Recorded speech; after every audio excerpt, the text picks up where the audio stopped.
Sejam muito bem-vindos ao podcast do Aprovação Ágil, primeiro episódio e uma presença ilustre aqui, ó.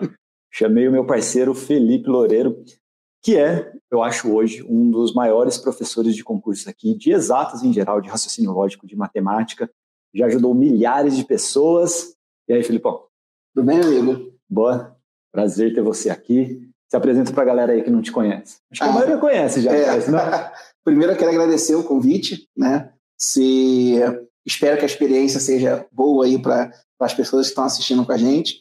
Fico feliz do seu primeiro ser eu. Né? Minha primeira vez. Primeira vez. E que a gente possa trazer uma informação de qualidade para a galera, para ajudar nessa vida de concurseiro, que nós sabemos que não é fácil, né? Sim. E quem não me conhece, sou o professor Felipe Loureiro, especialista aí na área de exatas em concurso público há mais de 15 anos. E a gente tem essa parceria já de um bom tempo, né? Sim. A gente vem trocando informações e ajudando vocês aí a transformar a sua vida através de aprovação em concurso público. E 15 anos já? 15 anos já. 15 anos? É que você começou com 12? Um menino ainda? Quase não tem cabelo branco, tô com muito mais cabelo branco. Como que você começou? E 15 anos ajudando pessoas a passarem em concurso. Isso. 15 anos que eu me formei. Hoje eu estou com 36, né? Me formei ali com 20 para 21 anos e já me formei trabalhando em concurso público. Uma das minhas primeiras experiências foi em concurso público já, e desde ali de 20 para 21 até agora com 36, são 15 anos em sala de aula, e também 15 anos como servidor público, né? Onde, ali, assim que eu me formei, eu consegui também uma aprovação sempre na área de educação, trabalhando em comunidades lá no Rio de Janeiro. O pessoal que não me conhece, sou do Rio de Janeiro, então trabalhei muitos anos dentro de comunidades bem carentes, comunidades bem violentas no Rio de Janeiro. E hoje em dia eu agradeço muito isso, porque isso me deu uma experiência muito boa. Eu costumo dizer que você aprende a ser professor quando você trabalha dentro de favelas, dentro de comunidades, porque você lida com crianças que precisam ali não só do conhecimento que você tem que passar, mas também de uma linguagem simples, acessível, e quando a gente adapta isso para concurso público, faz com que a galera realmente se identifique, a galera goste. Então, são 15 anos aí transformando vidas através da educação. Pô, legal, hein? E eu acho, pegando nesse gancho, assim, né? Você veio da base, então você trabalhou com pessoas ali, provavelmente, que talvez você tenha sido o primeiro professor, às vezes, de matemática que realmente se interessou em algumas ensinar, vezes, sim. Né? Que é algo que é uma realidade. Então, acho que hoje em dia você consegue entender muito mais fácil, às vezes, a dificuldade de alguém que vai começar a estudar e que tem um trauma nessa matéria. Exato. Isso eu acho, Gustavo, que é uma das maiores dificuldades que eu vejo em muitos materiais que a gente analisa por aí, em algumas aulas. Muitos professores já partem da ideia de que o aluno já domina aqueles conhecimentos básicos, né? Então, isso acontece muito nos editais. Tem edital de matemática que a pessoa tem que entender que tem conteúdos ali que às vezes não vem explícito no edital, mas que o aluno precisa de uma base. Então, por exemplo, se no edital está porcentagem, o aluno tem que saber fração. Então, às vezes não tem fração no edital. Só que se ele não sabe fração, ele não sabe porcentagem, porque porcentagem é uma fração. Sim. O nome já diz por 100. É uma divisão, uma fração, onde o denominador é 100. Então, antes de a gente olhar, quando a gente analisa um edital, a gente analisa os conteúdos explícitos e implícitos. E aí a gente tem que entender que a maioria das pessoas não tem uma boa base em matemática. Tem uma pesquisa que saiu recentemente do governo federal dizendo que 95% das pessoas saem do ensino médio sem saber o básico de matemática. 95%. Foi uma avaliação feita pelo governo federal. Então a gente está falando de uma grande oportunidade para você que é concurseiro, porque se a gente for trazer essa estatística, a gente pode dizer que 95% dos seus concorrentes não sabem matemática. Então, se você aprende a matemática, você vai ganhar pontos que a grande maioria dos concorrentes não vão ganhar. E são essas estratégias que a gente traz para o concurseiro para mostrar para ele que nunca concurso público é só estudar. Sim. Você tem estratégias que você tem que saber, tem disciplina que às vezes não vale a pena, né, você estudar, porque muito conteúdo para poucas questões, e tem outras disciplinas que é o contrário, que vale a pena você se dedicar, porque a maioria dos concorrentes que não tem estratégia não vão ter esse conhecimento que a gente passa para eles, né? Sim, e isso daqui, né, coincide muito com o que a gente fala, né? 5% normalmente de quem está inscrito ali, da quantidade de inscritos, sabe o que está fazendo. Exato. Né? E provavelmente é esse 5% que domina ali os fundamentos, né? O fundamento dessa disciplina, e provavelmente essa pessoa também tem uma facilidade em outras. E um ponto também, né? A gente até falou disso em uma live, né? Que a gente já fez algumas lives antes. Eu lembro que a gente falou disso.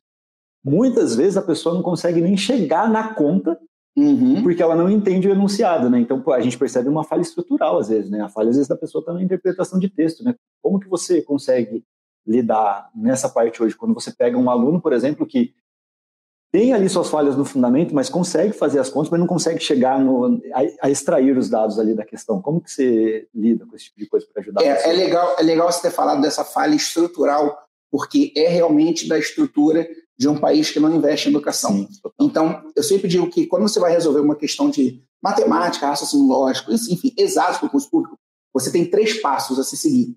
O primeiro passo é a interpretação.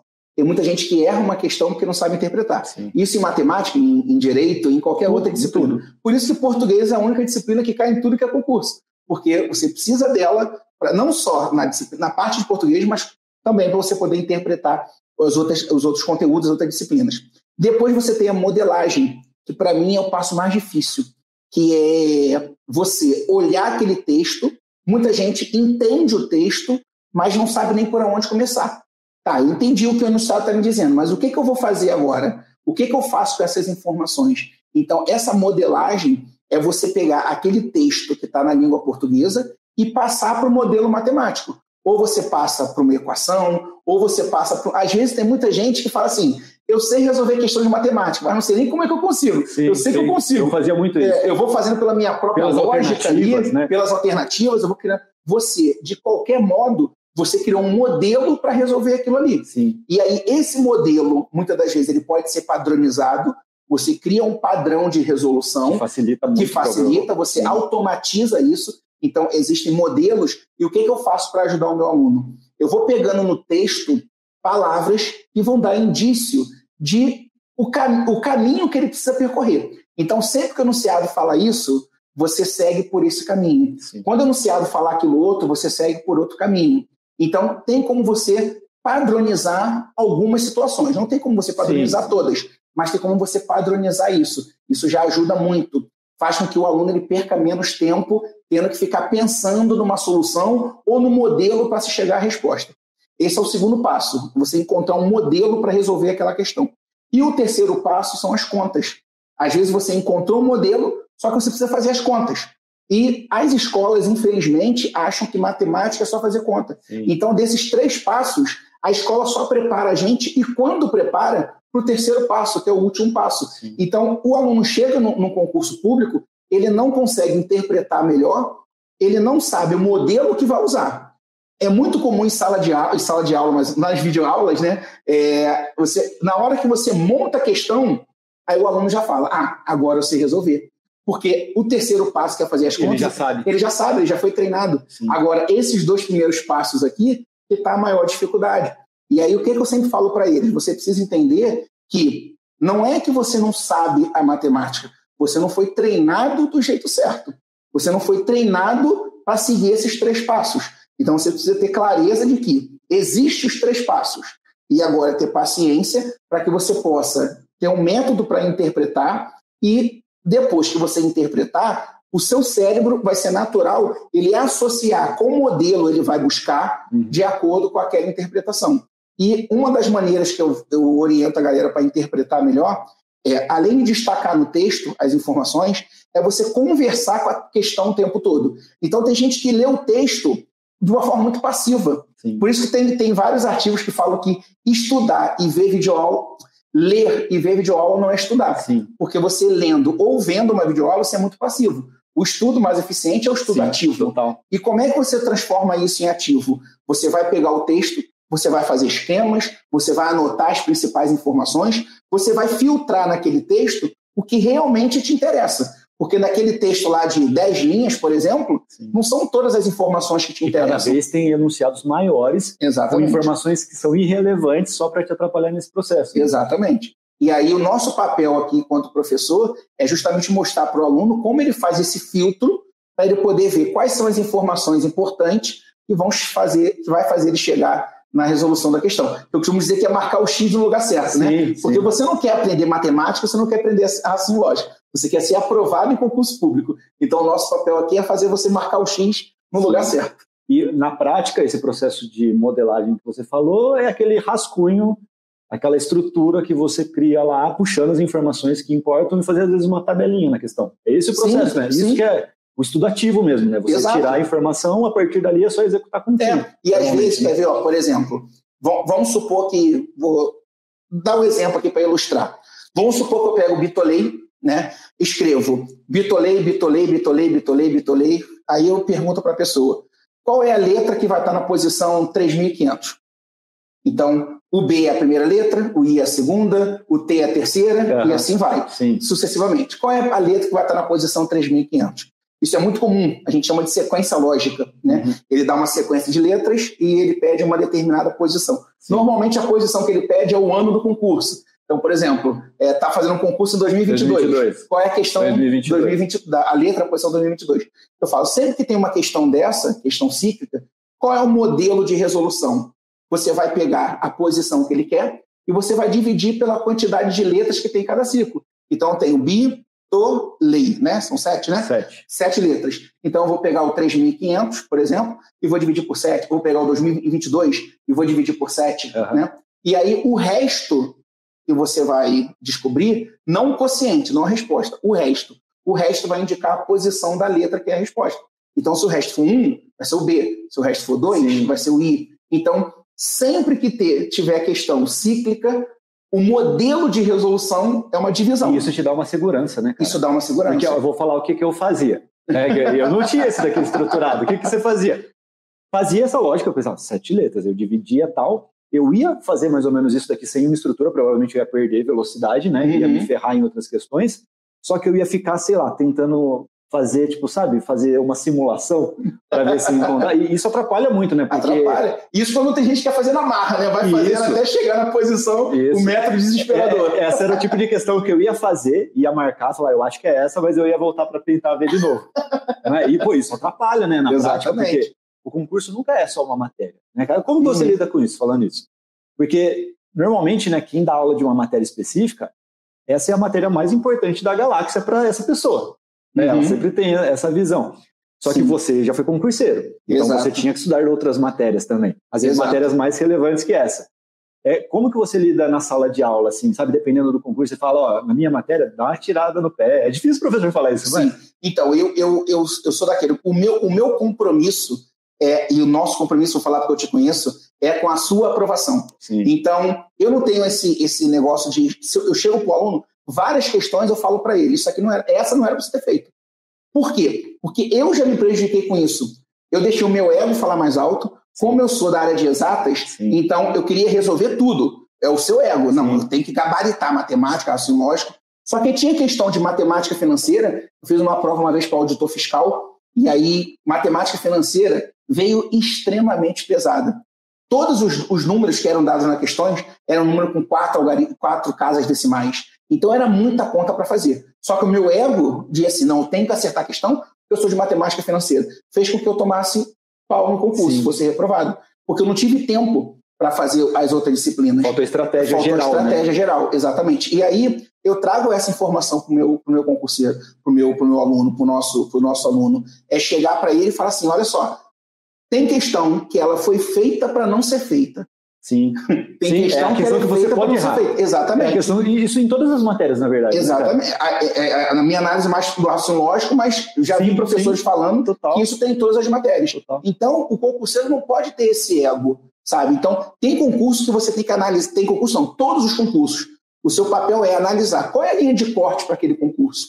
Né? Porque normalmente segue aquela linha de corte. Pode mudar, de uma hora pode mudar, mas você já sabe que você tem aquilo ali como parâmetro. E na hora do seu concurso, você cria essa estratégia. Porque se você quiser resolver tudo que é questão, provavelmente você não vai ter tempo. Concurso é dominar o simples, né, cara? Em todas as matérias. Você não pode errar nas questões que o pessoal vai acertar, para você se manter na competição. Acertar essas questões que são mais difíceis, normalmente tira você da curva ali e joga você para os primeiros colocados. Beleza, faz parte. mas você não pode errar no simples, né, cara? Exatamente. Todas as matérias. Tem que fazer essa análise, né? Tem que fazer. E aí eu sempre falo para a galera aqui, o jogo de concurso público, na hora da prova, é um perde-ganha. Tem questão que você vai perder, e tá tudo certo. Sim. Ninguém vai gabaritar aquilo. Não vai. Então tem questão que você vai perder. E você tem que saber aonde você vai perder. Faz parte da sua preparação. Em média, tem concurso público que, em média, são 3 minutos, porque se não for o CESP, né? Sebrasp, que aí reduz por causa da quantidade de questões, quando é certo e errado. Mas 3 minutos, 4 minutos, 5 minutos. Tem questões de matemática, em muitas delas, que você não vai fazer em 3, 4 minutos. Só que aí é o perde-ganha. Tem disciplinas que são mais objetivas. Por exemplo, você que é de direito, tem muitos concursos que, na verdade, até a maioria, né? Que o direito é letra de lei. É letra de lei. Então exatamente. Então você olhou aquela questão, ela é letra de lei, tua obrigação é fazer rápido. Por quê? Você tinha, por exemplo, 3 minutos para fazer uma de matemática com mais 3 de uma de direito. Se você olhou e fez a de direito em 1 minuto, o 3 já virou 5. Sim. Então você vai ganhando esse tempo em outras questões. Isso é um ponto importante, né, cara? Porque eu vejo muita gente se enrolando nisso e cada vez mais se enrolando, porque cada vez as provas estão ficando mais longas. Uhum. Não só em matemática, claro, em direito, mas em português também, cada vez textos maiores.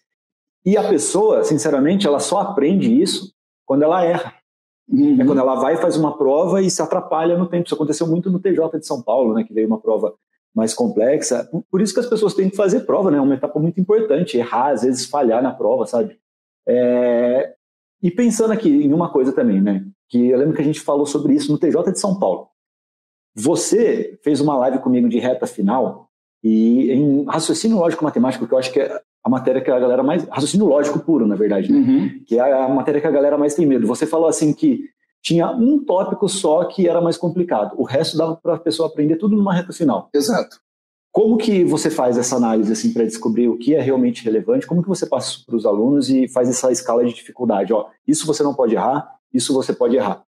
Isso eu vou... Antes de responder essa pergunta, só grava a pergunta, porque às vezes eu vou esquecer, senão eu fico de raciocínio. Eu vou repetir. Mas eu quero falar de um ponto que você tocou que é muito importante. O erro.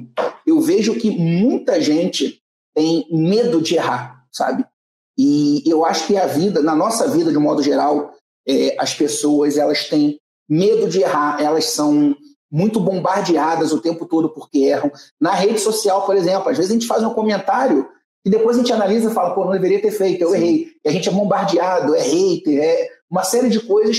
Então parece que o ser humano não pode mais errar. Errar é uma coisa abominável, é como... sabe? E quando a gente traz isso para concurso público, isso é muito prejudicial. Na minha dissertação de monografia na faculdade, o meu tema foi a avaliação no processo de aprendizagem. E eu mostrei o quanto o erro ele é fundamental no processo de aprendizagem. E na matemática, principalmente, você precisa errar. O concurseiro, aquele cara aprovado, é aquele que mais errou. Sim. E isso, infelizmente, a galera ainda não entendeu. Sabe como é que eu percebo isso? Por exemplo, quando eu estou fazendo uma live, tem lá 500 pessoas ao vivo. Aí é muito comum falar assim, galera, agora é a hora que vocês... Eu paro o momento e falo, agora você vai fazer exercício. Façam. É a hora que eu vejo que cai. Aí começa 450, 430 Mexeu pessoas. No comodismo, né? Exatamente. Exato. Aí é a hora que a pessoa para e vai olhar o WhatsApp, é a hora que a pessoa para e vai pegar uma água, por exemplo, e ela perde o momento mais importante da live, que é o momento onde ela vai consolidar, ela vai tornar aquele estudo ativo. Sim. Porque quando ela está vendo a aula, é como se estivesse vendo Netflix. Sim. Ela está ali passivo, está gostosinho, né? Tem alguém trabalhando para ela, osmose, né? Vem conhecimento. Vem conhecimento. Só que na hora que eu falo, agora você vai fazer, a pessoa, ela tem medo porque ela quer ficar com aquela falsa sensação de que ela está aprendendo tudo. Porque se ela resolver o exercício e ela errar, ela vai cair na real de que ela ainda não aprendeu bem aquele conteúdo. E ela não quer ter esse desgosto. Sim. Ela quer ficar com aquela zona de conforto. E aí é quando ela, infelizmente, não aprende. Por isso que eu falo que, para você aprender, o erro faz parte do processo de aprendizagem. Sim. O pessoal acha que concurso público é aquela pessoa que nunca erra, não. Ou CDF, ou não, é aquele que erra pra caramba. É aquele que erra no simulado, na preparação, para ter mais chance de acertar na prova. Exato. Você vai errar. Agora você escolhe se você vai errar durante a preparação ou você vai errar no dia da prova. Sim. Quanto mais erro você tiver durante a preparação e analisar esses erros, maiores são as chances de você ser aprovado na hora que for fazer o certame. Ou seja, estudar por questão é o que vira a chave normalmente, né? A pessoa ter a técnica para ter mais velocidade e estudar por questão. Sim. Que ela vai errar o tempo inteiro. Eu falo para a galera que o pessoal fala assim, Felipe, como é que você faz para reter muita fórmula, ter muita fórmula na matemática, tabela verdade no raciocínio lógico? Como é que você faz para reter isso? Resolvendo questões. O melhor método de você consolidar uma matéria e o melhor método de você revisar uma matéria é você fazer o estudo por questões. Até porque questão faz o ciclo ficar curto, né? Então você fica vendo aquele mesmo tema várias vezes. E colocando em prática, né? Não é a prática que leva à perfeição? Exatamente. Cara, isso daqui é verdade em todas as áreas da vida e no concurso isso daqui é fazer questão e errar.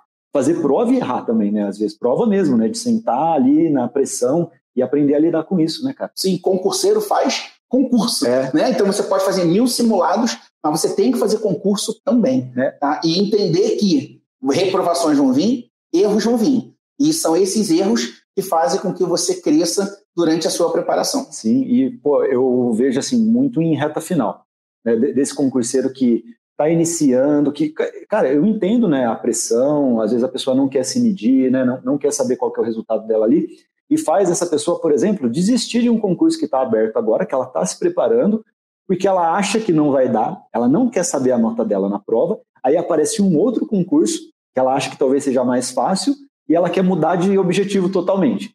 Só que essa pessoa, ela se priva da melhor experiência que ela vai ter, que é fazer uma prova e errar. E às vezes de perceber que ela evoluiu acima do que ela esperava e que ela começou a ter resultado, né? Então, cara, não pode desistir da prova, né? Você tem que fazer a prova que você se comprometeu a fazer, vai lá e faz. Vai errar? Vai. Mas vai ser uma experiência próxima, linda, né, para o seu próximo concurso, cara. Exato. E tem coisas que você só avalia na hora da prova. Só. Você ir fazer prova, não sei se você já passou por essa experiência, você ir fazer prova onde está rolando um pagode embaixo da prova, um barulho danado. O desgraçado do seu lado apertando Ruffles, sabe? Nossa, já aconteceu muito isso. Exatamente. Ou então o cara que está na cadeira do lado, aí está ansioso, mexendo na cadeira, e aí você... Exato. Então são coisas que você só vê no ambiente de prova, sabe? E aí tem gente que tem problemas de concentração, né? Qualquer barulhinho incomoda. Sim. Então, como é que você vai melhorar isso? É no dia da prova, que não tem o que você fazer. Vai fazer o que vai brigar e vai descer e vai brigar com quem está... Hoje em dia é muito confortável, né? Às vezes você estudar em casa, você pega um fone, você põe playlist de concentração. Na prova você não vai ter isso. Cara, eu lembro de 2 episódios, assim, os 2 no Rio de Janeiro. O Rio de Janeiro é quente demais, quando era época de carnaval. Quando não tem tiroteio também. Se for no Rio de Janeiro, tiroteio. Fica esperto, vai de colete fazer a prova. Eu lembro que eu fui fazer a prova do TRT do Rio de Janeiro, cara, em uma sala que estava fechada, daquela sala com ar-condicionado, só que o ar-condicionado estava quebrado, lotado, ninguém faltou na minha sala. Cara, mas pingando, assim, de calor mesmo, eu lembro que caiu gota de suor na prova, na página de redação. Então, imagina, eu consegui fazer a prova, porque eu estava acostumado a fazer prova. Um monte de gente desistiu, cara. A primeira dificuldade, então você tem que ter calma de prova, né, cara? É importante fazer isso. Então, eu acho que isso é fundamental, fazer concurso, sabe? Mas eu não estou bem preparado. O que você vai perder? Não é crime reprovar, não, né? Não, você tem que reprovar. Não é crime reprovar, não é crime errar, sabe? Você não tem que ter vergonha disso, sabe? O que você precisa é seguir o processo, sabe? Sim. Estuda, dê o seu melhor na reta final e vai fazer a prova. Que a experiência que você vai adquirir, ela é fundamental. Agora, respondendo a tua pergunta, né? Do TJ, lá do exemplo. Eu lembro que eram 7 temas, acho que não era? Que você falou assim, 7 questões, o número de questões que você fala assim, você acerta essas 7 questões aqui, não lembro do número exato, mas só com esses temas aqui, com essas aulas que eu posso dar para você, você vai aprender e vai muito bem. Tinha um tema só que você falou assim, esse daqui é mais complicado. Esse aqui é mais complexo. Na verdade, não era nem o tema que era complexo, era porque a forma como o TJ São Paulo cobrava, a VUNESP cobrava, era mais puxado. Então, daria mais trabalho para a galera. Agora, o restante é porque, o que eu percebo, Gustavo? Aí entra o nosso papel como especialista. É você estudar a banca, você analisar a banca, ver o que ela mais gosta de cobrar. Você, no direito, por exemplo, você faz aquela análise de, tantos por cento é lei seca, tantos por cento é jurisprudência, é doutrina. E a gente também tem que fazer esse papel. É o nosso papel em ajudar o concurseiro. O concurseiro pode quebrar muito a cabeça fazendo isso. Ele pode conseguir. Só que ele, estando com a gente, ele otimiza esse tempo. A gente já dá para ele mastigado qual é o padrão que ele vai encontrar no dia da prova. Então, ao analisar a banca e conhecer o histórico da banca e do concurso, porque às vezes a mesma banca ela muda um pouco de padrão dependendo do concurso que ela vai organizar. Então, como o TJ São Paulo, por exemplo, tinha concurso praticamente todo ano. É estável, sempre foi VUNESP, né? Sempre foi VUNESP, então a gente conseguia ver um padrão naquilo ali. Até a prova que foi atípica do TJ, vamos dizer assim, que foi um pouco mais difícil, sim, o padrão, de certo modo, foi mantido. Sim. Né? Então, e por que eu disse isso na época que dava para o concurseiro pegar numa reta final e garantir vários pontos ali? Porque eram questões mais voltadas para o raciocínio lógico. E aí, quando o concurseiro ele vai estudar raciocínio lógico e ele vê que aquele estudo do raciocínio lógico é totalmente independente da matemática, sim, ele se abre mais. Uhum. Ele começa a ver e fala assim, caramba... Que o trauma é na matemática. O trauma estava na matemática. Então, das 10 questões de raciocínio lógico, 8 aqui não vai ter nem conta, sabe? Não tem nem número no enunciado. Sim. E aí ele se abre mais, ele se permite. E aí é o que eu falo para a galera. A minha maior dificuldade não é ensinar matemática para a galera, é fazer com que eles acreditem que é possível aprender matemática. Porque eles ficaram 9 anos, 10 anos na escola, 9 anos não, tu entra com 3 anos na escola ali, sai com 17. Sai com 17, ficou 14 anos na escola, só tomando pancada em matemática, criando trauma em 14 anos. Teoria louca que você não vê Teoria louca que você não vê aplicabilidade nenhuma. Isso pode ser um outro tema de um outro podcast. Eu sou muito crítico ao conteúdo de matemática que é trabalhado. Não vou nem discutir como é trabalhado, eu vou discutir os próprios conteúdos, que são conteúdos da época da ditadura, cara.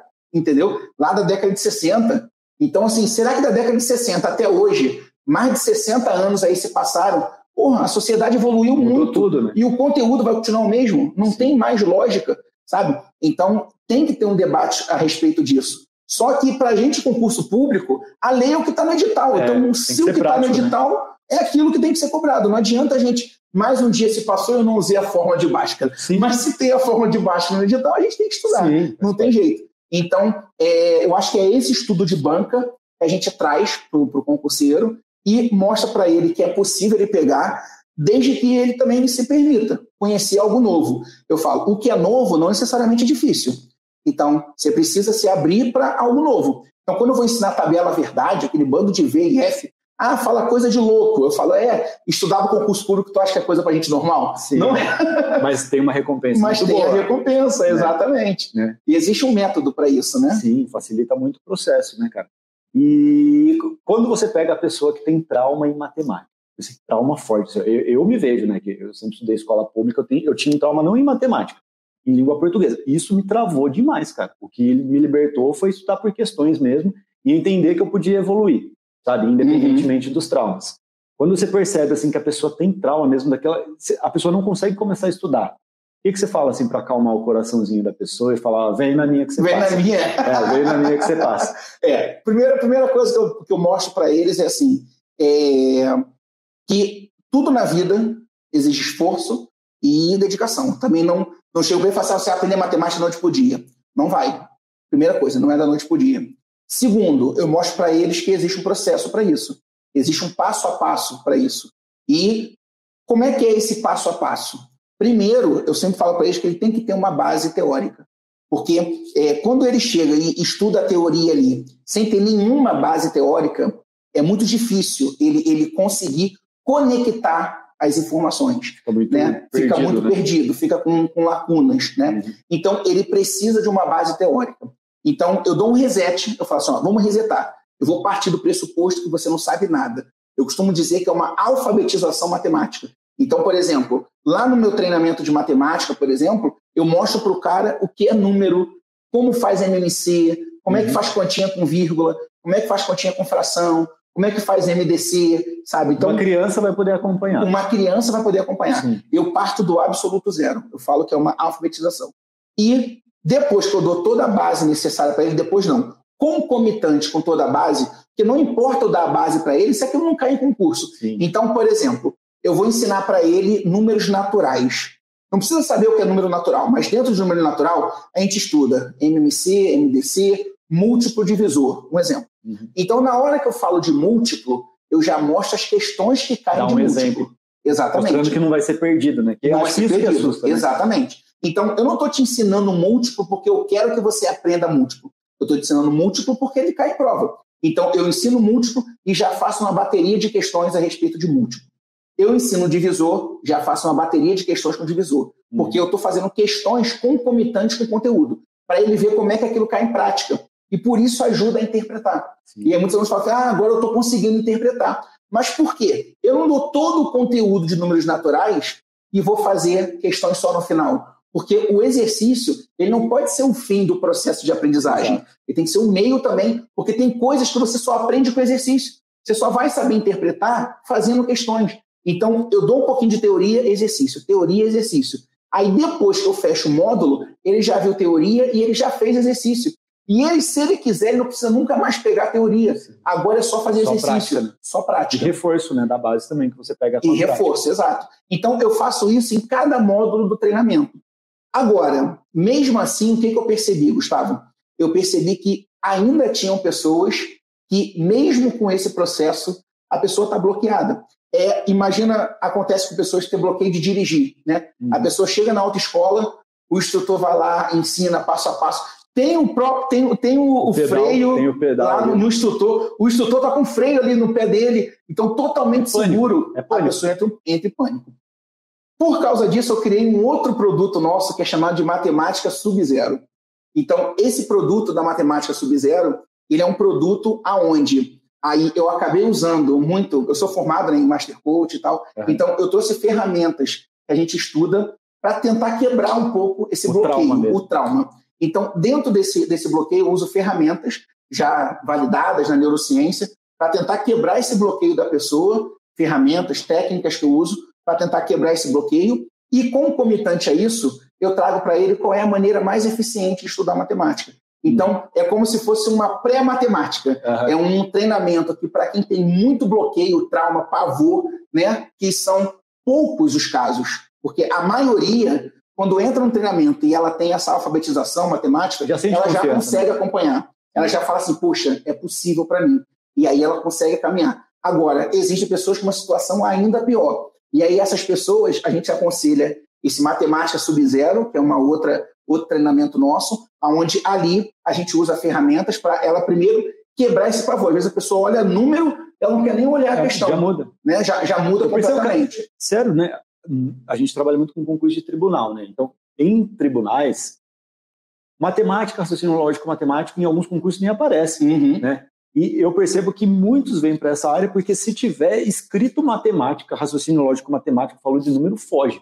E não faz muito sentido, né? Porque você pensa assim, pô, na verdade, se a pessoa não tem domínio dessa matéria, para ela conquistar uns pontos ali vai ser mais fácil, né? É só ela se jogar no processo, não tem matéria difícil, tem matéria que você não repetiu, que você não se esforçou, né? E é totalmente possível aprender. E eu acho, Gustavo, muita gente me pergunta assim, Felipe, por que o raciocínio lógico ao longo dos anos ele vem ganhando mais espaço do que a matemática, né? Antigamente era só a matemática pura. Por exemplo, o TJ São Paulo, só fazendo uma comparação, o TJ São Paulo até 2013, 2014 era só matemática. Eram 4 questões de matemática, se não me engano.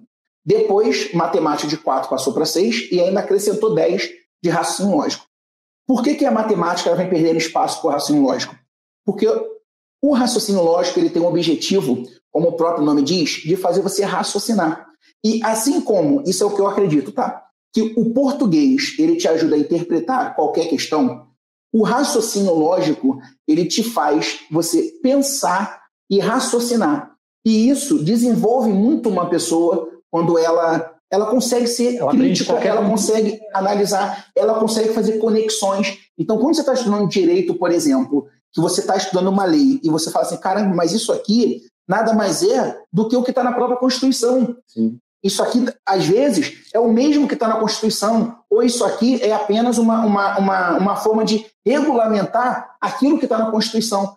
Você está raciocinando, você está fazendo conexões, e é isso que o raciocínio lógico prega. O raciocínio lógico tem esse objetivo, de tornar o cidadão, e, no caso de concurso público, até aquele princípio da eficiência, né? Sim. Você tornar o serviço público mais eficiente, e isso passa por você ter um servidor que ele seja capaz de raciocinar, que ele possa trazer para a população, por isso o servidor, servir a população através de uma entrega de qualidade no atendimento ou entrega de um serviço capaz onde ele está raciocinando para propor soluções diversificadas, para que a gente torne a nossa máquina pública cada vez mais eficiente. Então, esse é o papel do raciocínio lógico. E por isso ele acaba tendo, na minha opinião, um papel até mais importante do que aquela matemática clássica da época da escola, calcula o valor de X, polinômios. Isso dá muito mais valor, na verdade, né? Porque a parte de operação, que é aquele terceiro ponto que você falou lá, hoje em dia eu abro meu celular e eu faço.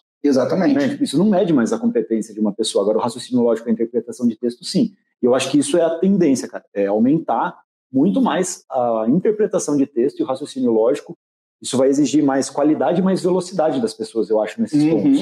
E é o que faz mais sentido. A gente vê que pessoas que têm um raciocínio lógico legal, na hora de trabalhar, elas aprendem qualquer conteúdo, vão ter qualquer competência ali, né? Por isso que quando um aluno fala assim, Felipe, eu resolvi essa questão com as alternativas. O que você acha disso? Excelente. Você jogou com as armas que você tem. Sim. Se você raciocinou e você viu que dá para matar aquela questão jogando com as alternativas, show. Agora, eu vou dizer que você tem que seguir aquele modelo tradicional, nada disso. O que você precisa é resolver. Agora, tem questões que é difícil.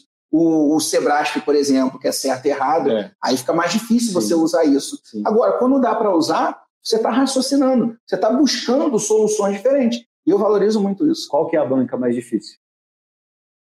A banca mais difícil? Para concursos grandes, assim, sabe? Nível médio, nível superior. Qual que você acha que é mais difícil hoje? Eu acredito que a mais difícil era a ESAF, né? Na matemática, no raciocínio lógico, a ESAF era pesadíssima. Mas eles pararam de organizar concursos, né? Eu acho que das principais bancas hoje é o Sebrasp. É o Sebrasp. A prova é mais chata, sabe? Em ordem, assim, ó, das grandes, na sua visão, ó, as maiores, né? Acho que é CESP, Sebrasp, FCC, talvez seja a maior, né? FGV e VUNESP hoje. E VUNESP, as quatro maiores. Qual são as quatro principais. Qual que é da mais difícil para a mais fácil? Sebrasp, então, mais difícil? É engraçado, porque assim, por exemplo, eu acho a Sebrasp ela a mais difícil de um modo geral. Só que se eu for pegar, por exemplo, matemática financeira, eu acho mais fácil. Porque na matemática financeira, ela não está muito preocupada com conta. Ela pega mais o raciocínio. Ela pega mais o raciocínio. Então, por exemplo, ela trabalha com alguns fatores já pronto, que ela já te dá o valor pronto. Ela não quer que você calcule, ela quer saber se você conhece, se você sabe o conteúdo. Então, você não perde muito tempo com conta. Você já pega as informações que ela está te dando e joga numa fórmula. Então, das quatro, na matemática financeira, eu acho mais fácil. Então, isso vai depender muito se é raciocínio lógico, se é matemática. Sim. Mas, de um modo geral, eu posso dizer que é o Sebrasp, a primeira. Segunda, a FGV. FCC e a VUNESP é a mais... VUNESP ainda é a mais fácil. É a mais fácil, na minha opinião. A VUNESP, ela vem mudando um pouquinho a característica, né? Pegando mais, ela puxa mais para FCC, eu acho. Assim, eu também. Né? Em todas as matérias, né? Não só em raciocínio lógico e matemática. E eu vejo muita gente com medo do CESP e Sebrasp. Nossa senhora, a galera tem trauma de raciocínio lógico. E dependendo da área, a matemática financeira que eu citei, a FGV é... pesadíssima. Mas aí já é mais... Quando é concurso específico, apesar que não, né? Eles pegaram pesado em concurso policial também, né? Pegaram pesado. Falando de estatística, muito concurso policial estava cobrando estatística, bastante, né? O Sebrasp, às vezes, faz umas questões, os caras cobraram integral aí num concurso para, sabe? O engenheiro lá atrás já deu risada. Já. O cara cobrou de 10 questões, 6 você só resolvia por integral. Mas aí é o tipo de questão que você pode errar. Né? Pensando no global da prova, provavelmente a nota foi mais baixa por causa disso. E foi uma prova onde eu tenho várias pessoas que deixaram em branco as 10 de estatística e passaram. Porque o cara falou assim, não vou nem meter a mão nisso aqui. E aí, das 10, tinha 2 que eram, eu tô falando da Polícia Federal, 2 que eram totalmente dadas assim, olhou e marcou, né? Mas a pessoa olha, e eram 2 que não estavam no início da prova, estavam no meio da prova ali. Então o cara vê, impossível, o cara fala, abandonei a estatística, vou garantir o resto. Aí é estratégia, né, cara? Exatamente. Porque em alguns concursos, gente, dá para abandonar a matéria, em outros não dá. Às vezes o edital não deixa, às vezes você não pode zerar em matéria. Isso aqui não tem uma regra, cada edital tem uma regra. Né? O do INSS você pode abandonar, por exemplo, a matéria. Você tem que ter uma nota no bloco. Pode ser uma estratégia. Só que assim, ao mesmo tempo você tem que entender que no INSS é para fazer 90 e cacetada por cento. Porque são então você não pessoas. pode abandonar ao mesmo tempo, sabe? Então isso daqui é muito importante, né? E agora voltando um pouquinho no tempo aqui, ó. Por que você começou a fazer concurso? Qual é a sua área de formação? Matemática. Formado em matemática. Uhum. E em concurso você é professor. Isso. E você fez concursos antes de passar no primeiro? Como que foi a sua história assim, de concurso? Na verdade, isso é uma pergunta que é bem interessante, porque eu já fiz várias caixas de pergunta no Instagram e o pessoal acha realmente que concurso público é para aquele cara que estudou em boas escolas, aqueles nerds, né? É só para inteligente. Só para inteligente, concurso público só para inteligente. E assim que eu me formei ali, estava com 20 para 21 anos, me formei e, cara, quando você se forma, a primeira coisa que vem à tua cabeça é concurso público. Sim. Que eu quero estabilidade, eu quero ter mais segurança, né? E comigo não foi diferente. E aí eu fui fazer concurso público e um dos primeiros concursos que apareceram foi o concurso para o Estado do Rio de Janeiro, né?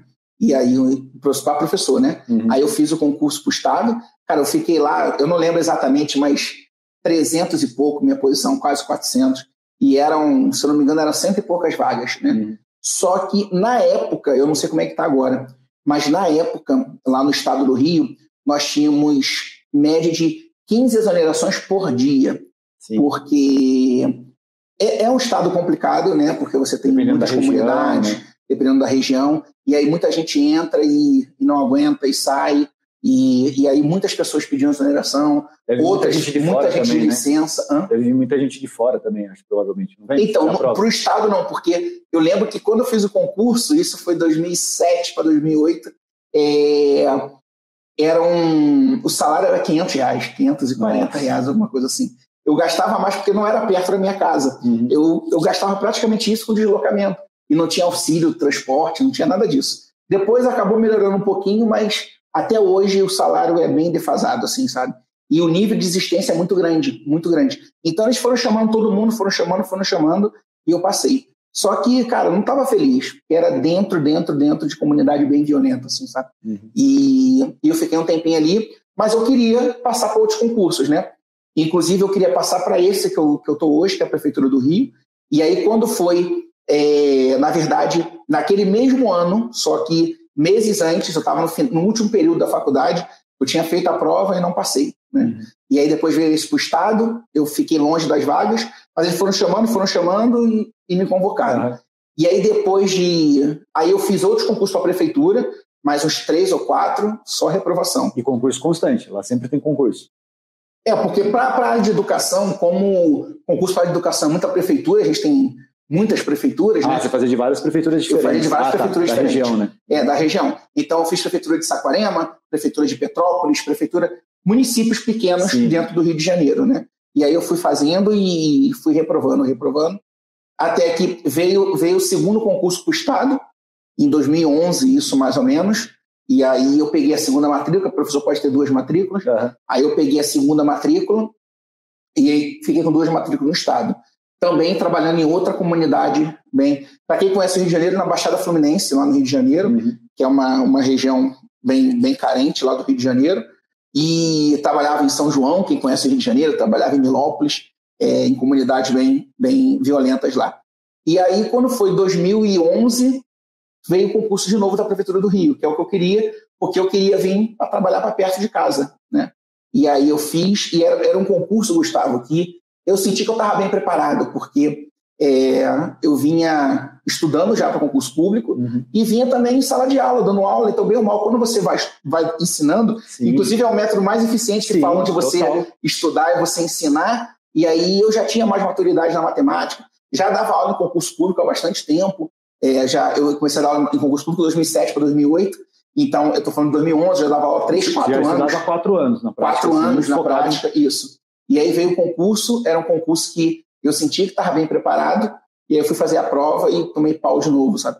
E aquele concurso foi doído para mim, cara, porque todo mundo que estudou comigo passou, e eu não, né? E aí eu fiquei mal aquele eu fiquei mal, eu falei assim, cara, a minha vida é ficar com as 2 matrículas do Estado mesmo. Tá de boa, e tá de boa, E aí é engraçado como às vezes Deus escreve certo por linhas tortas, né? Aí veio 2012, para minha surpresa, o concurso da Prefeitura do Rio, eu já tinha reprovado 2 vezes, ele saiu de novo, né? E só que agora ele saiu com uma carga horária maior, porque eles precisavam de muitos professores, e a carga horária do professor lá era 16 horas, 12 em sala. E então o professor pegava poucas turmas.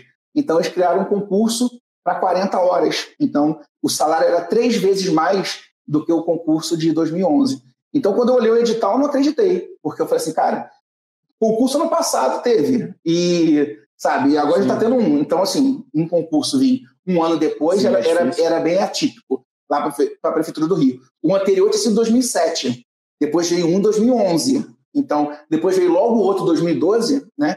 Então eu falei assim, cara, bem atípico, e com salário 3 vezes maior, né? E aí eu fiz a prova. O engraçado é que desse período de 2011 para 2012, eu praticamente abandonei os estudos. Eu falei, cara, isso aí não é para mim não.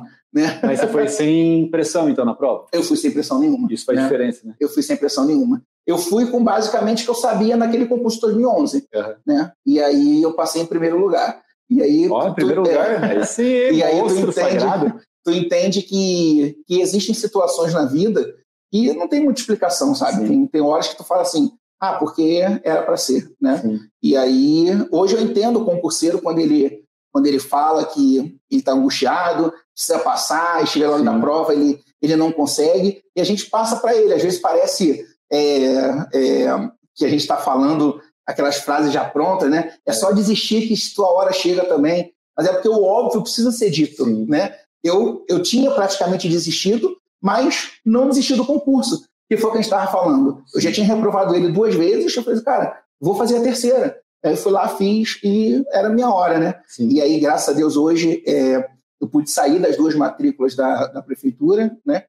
E hoje eu trabalho numa escola que é dentro da aeronáutica. Então, bem diferente das escolas que eu já trabalhei durante muito tempo. E hoje uma escola totalmente segura, que eu gosto, uma escola boa. Então, mudou totalmente. E como que você vê, assim, a área de concurso de educação hoje? Porque é uma área muito grande, cara. Todo dia vem alguém falar que quer fazer concurso de educação, e ao mesmo tempo, né, como a educação em geral no Brasil é muito desvalorizada, vem muita gente da área de educação querendo fazer concurso de tribunal, da área administrativa, gente que é formada, mestrado e tudo mais, e quer fazer concurso de nível médio de tribunal. Como que você vê a situação hoje, assim, dos concursos de educação, o futuro desses concursos? Eu acho que a educação em si, a gente tá, no momento que a gente está gravando esse podcast aqui, existe toda essa discussão de como é que eu vou dizer, de reforma administrativa, isso tudo, né? Eu acredito, Gustavo, que a educação seja uma área que ela talvez, junto com a segurança pública, sofra menos em relação às outras, né? Porque é uma área típica de Estado, né? Você dá ali a educação. Então, o que eu acredito é que concurso para a área de educação, pelo fato do professor ele acabar não sendo tão valorizado quanto ele gostaria, é uma área que você acaba tendo menos concorrências do que outros concursos.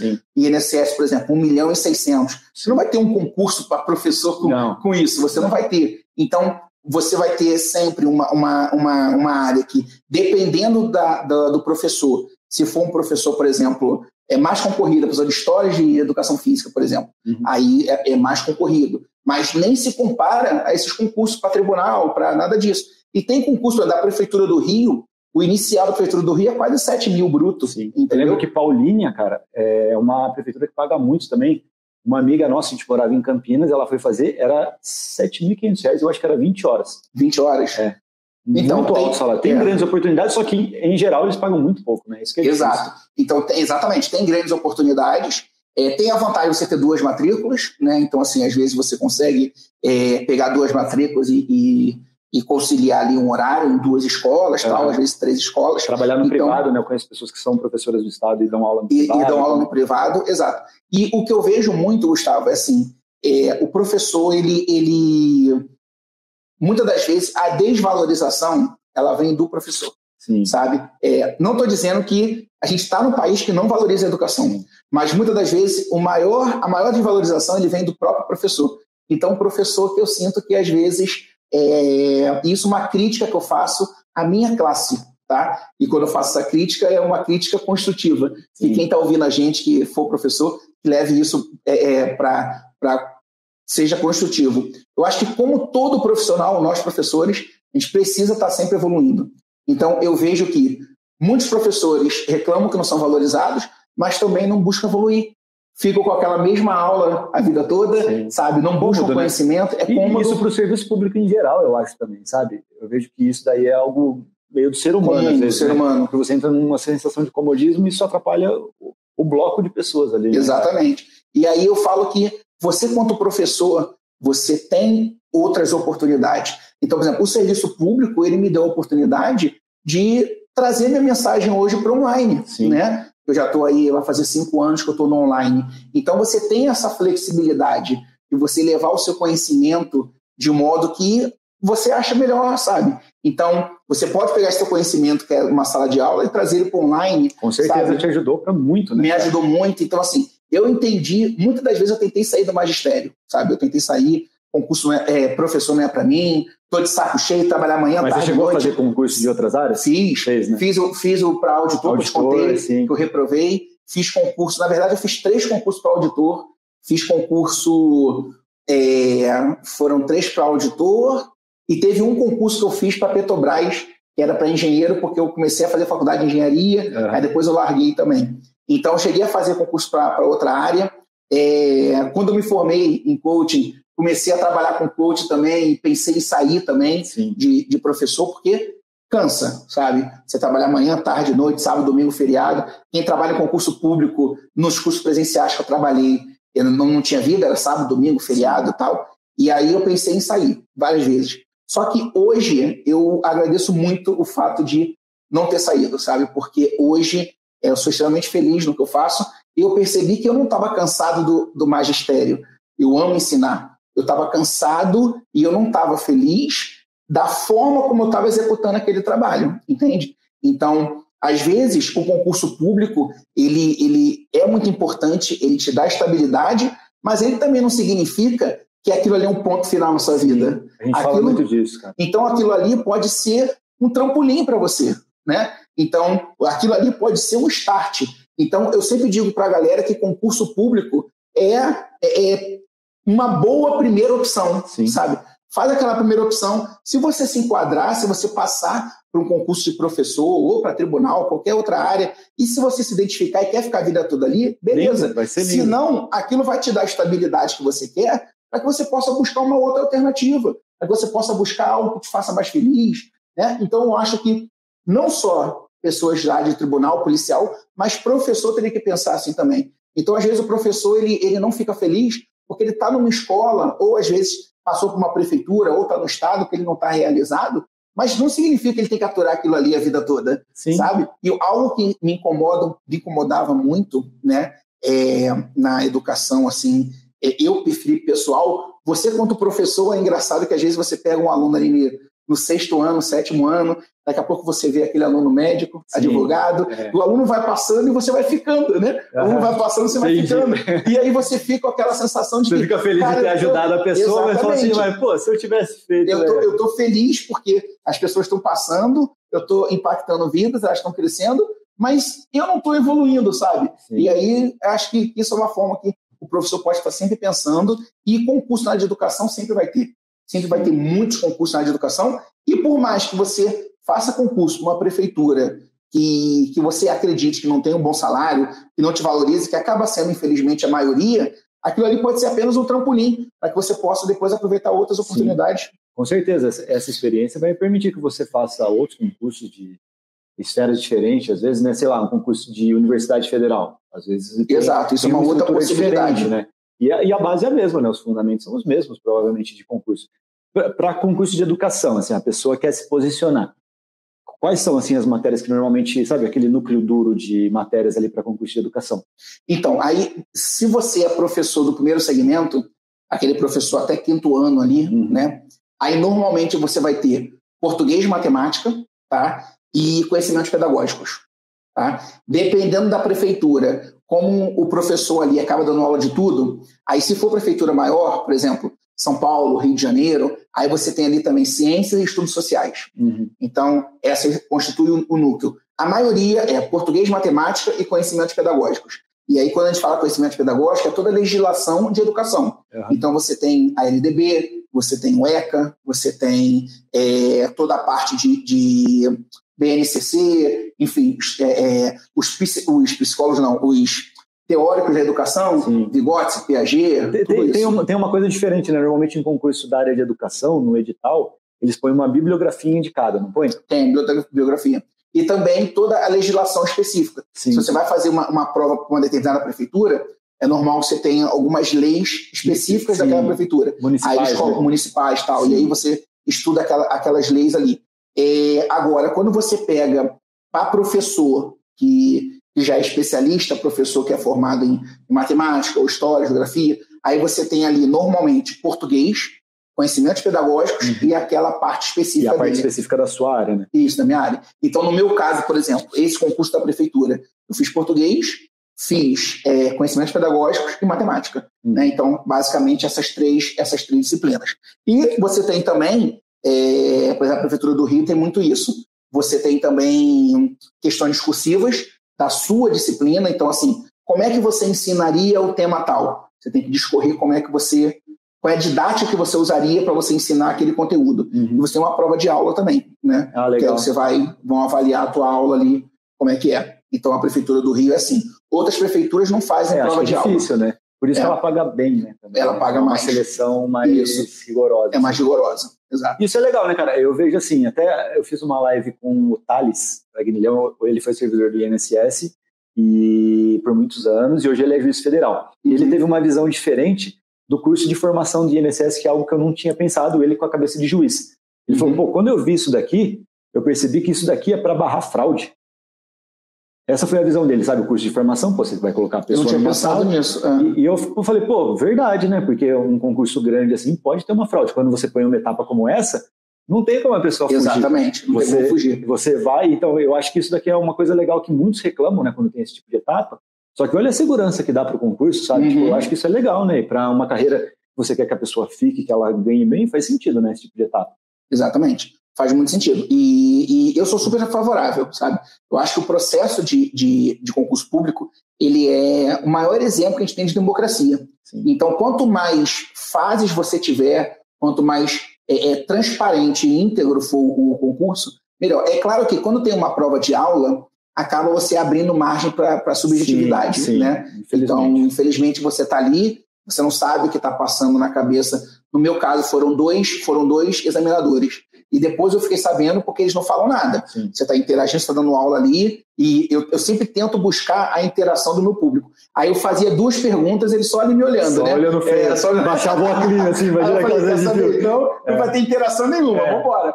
E aí depois eu fiquei sabendo que eles colocavam sempre uma pessoa que era da sua área, então um dos 2 ali era professor de matemática, e o outro era de pedagogia, né? Então, um para analisar mais a didática, a dinâmica, e o outro para saber se você tem um conteúdo, domina o conteúdo daquilo ali. Sim, mas eu vejo isso com ótimos olhos, cara, porque eu acho que é uma etapa, assim, natural, e eu acho que vai ser uma tendência, principalmente nas grandes carreiras, né, que esse tipo de coisa, assim, conhecimento prático aconteça. Eu acho que isso daqui vai ser uma das evoluções, assim, numa reforma administrativa, não na PEC 32, né, que vai ter muita mudança, para ver se a pessoa realmente está pronta para trabalhar, né, cara, porque o concurso é um critério objetivo, principalmente quando tem só provinha ali, né, às vezes até assim a discursiva.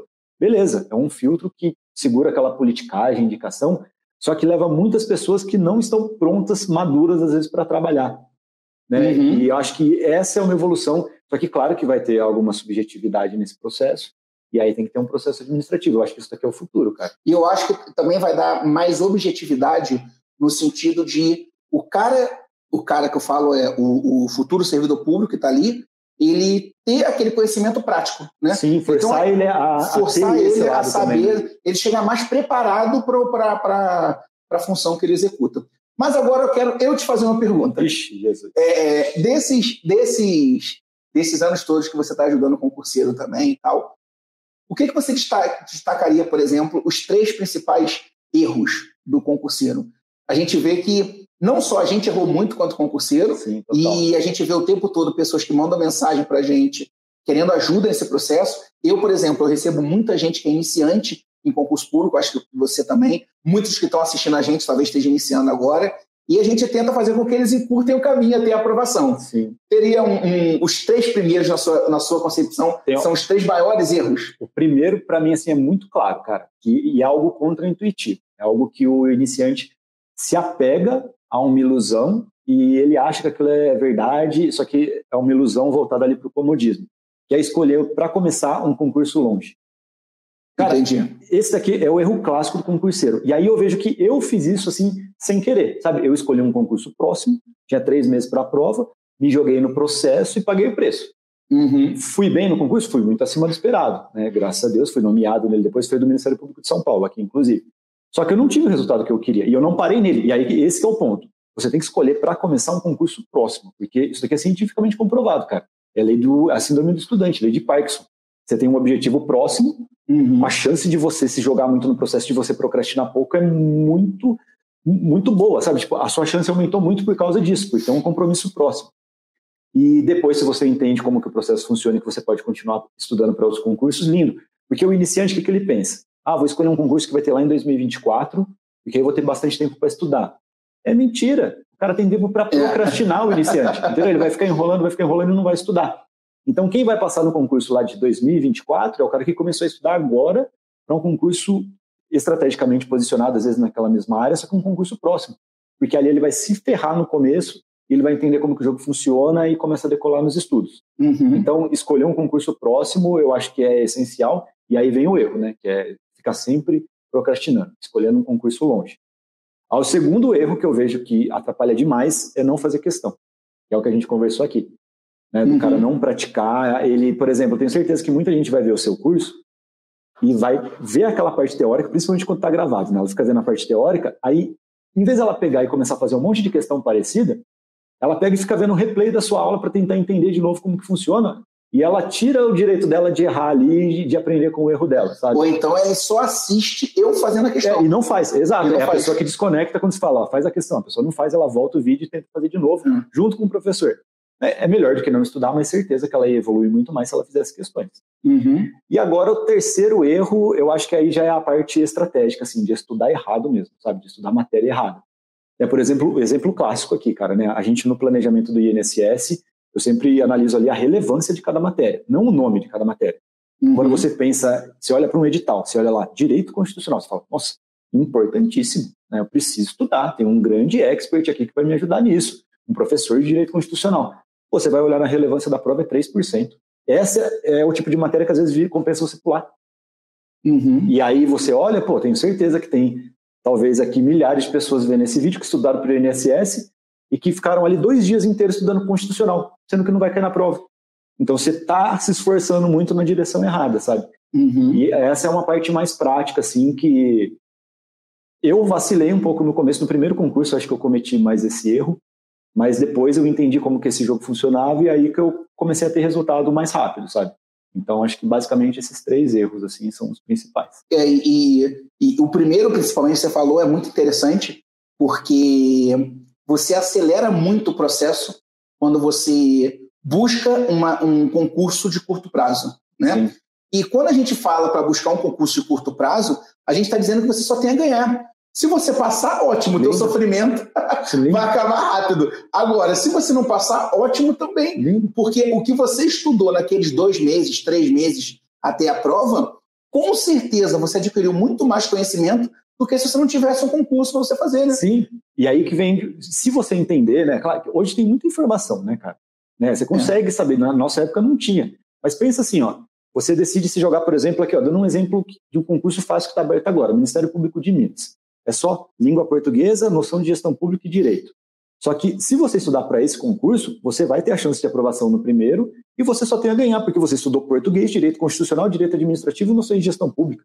Qualquer concurso depois da mesma área, você já está pronto, você não é mais iniciante. Exatamente. Né? E aí você pagou o preço num período curto, você aprendeu matérias que vão ser úteis ali para todos os concursos que você imaginar, e ainda nesse período, às vezes, de 2, 3 meses, você cria hábito de estudo.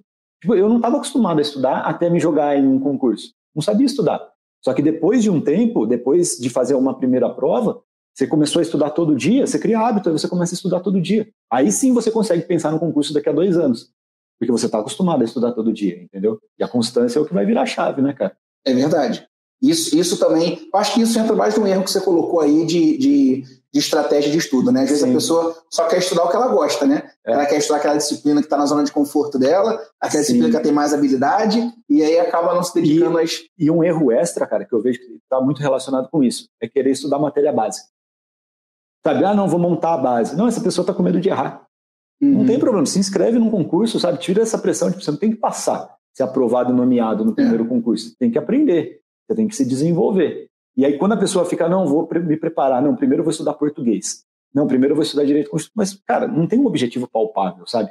Eu tenho certeza que ela vai se dedicar muito mais se ela se jogar em qualquer concurso, pode ser um concurso de educação, e ela falar, dia 15 de janeiro eu tenho uma prova, se eu passar nessa prova eu vou ganhar 5 pau por mês. Aí minha vida muda. Aí a chance dela pagar o preço é muito maior.